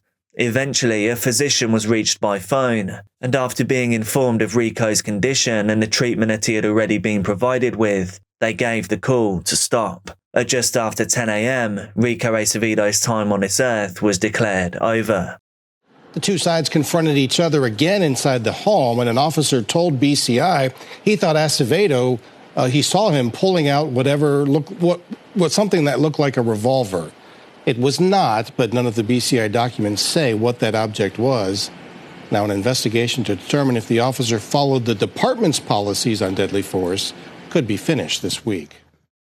It turns out the object found near his body, it was not a weapon. I just had to use Google Lens to identify what it actually is, and it's a tool that is used for cleaning buffing pads. So it seems it's really not dangerous at all. Every day is a school day here. Investigators concluded that it did resemble a revolver closely enough, especially in the heat of the moment, and therefore the use of deadly force was considered to be justified. The Ohio Bureau of Criminal Investigation was brought in to oversee the case. This was due to its high stakes and complexity. They conducted interviews, they reviewed body cam footage, and they compiled a full investigative file. Eventually, the case was presented to a grand jury, and they returned what's called a no bill, meaning the officer involved would not face criminal charges. The officer, Michael Lambert, he had no prior disciplinary record, but he had been involved in 2 past shootings early on in his career. He told investigators that he believed Rico either meant to harm himself or the other officers. He said that in that moment he saw no other option. The Internal Affairs Review was also opened. This was to determine whether policy had been followed. That report was expected to be completed shortly after the grand jury's decision. Rico's family held his service in Boardman. There he was remembered as a father, a fighter, and someone who never backed down. And now for Rico, a complex life of struggles and fights was now over. How do you feel about what you just saw? Let me know down in the comments. Today's video was brought to you by creatives.dothis.com. And remember, if you have an artistic or a creative bone in your body, click the link down below and sign up to the newsletter. I'll send you a bunch of free stuff. Be careful out there, and I'll see you soon. You do your time, and then you do more time doing hard time like this. Make better decisions, young men. Make better decisions. Don't end up like this. You can do it. You can do it.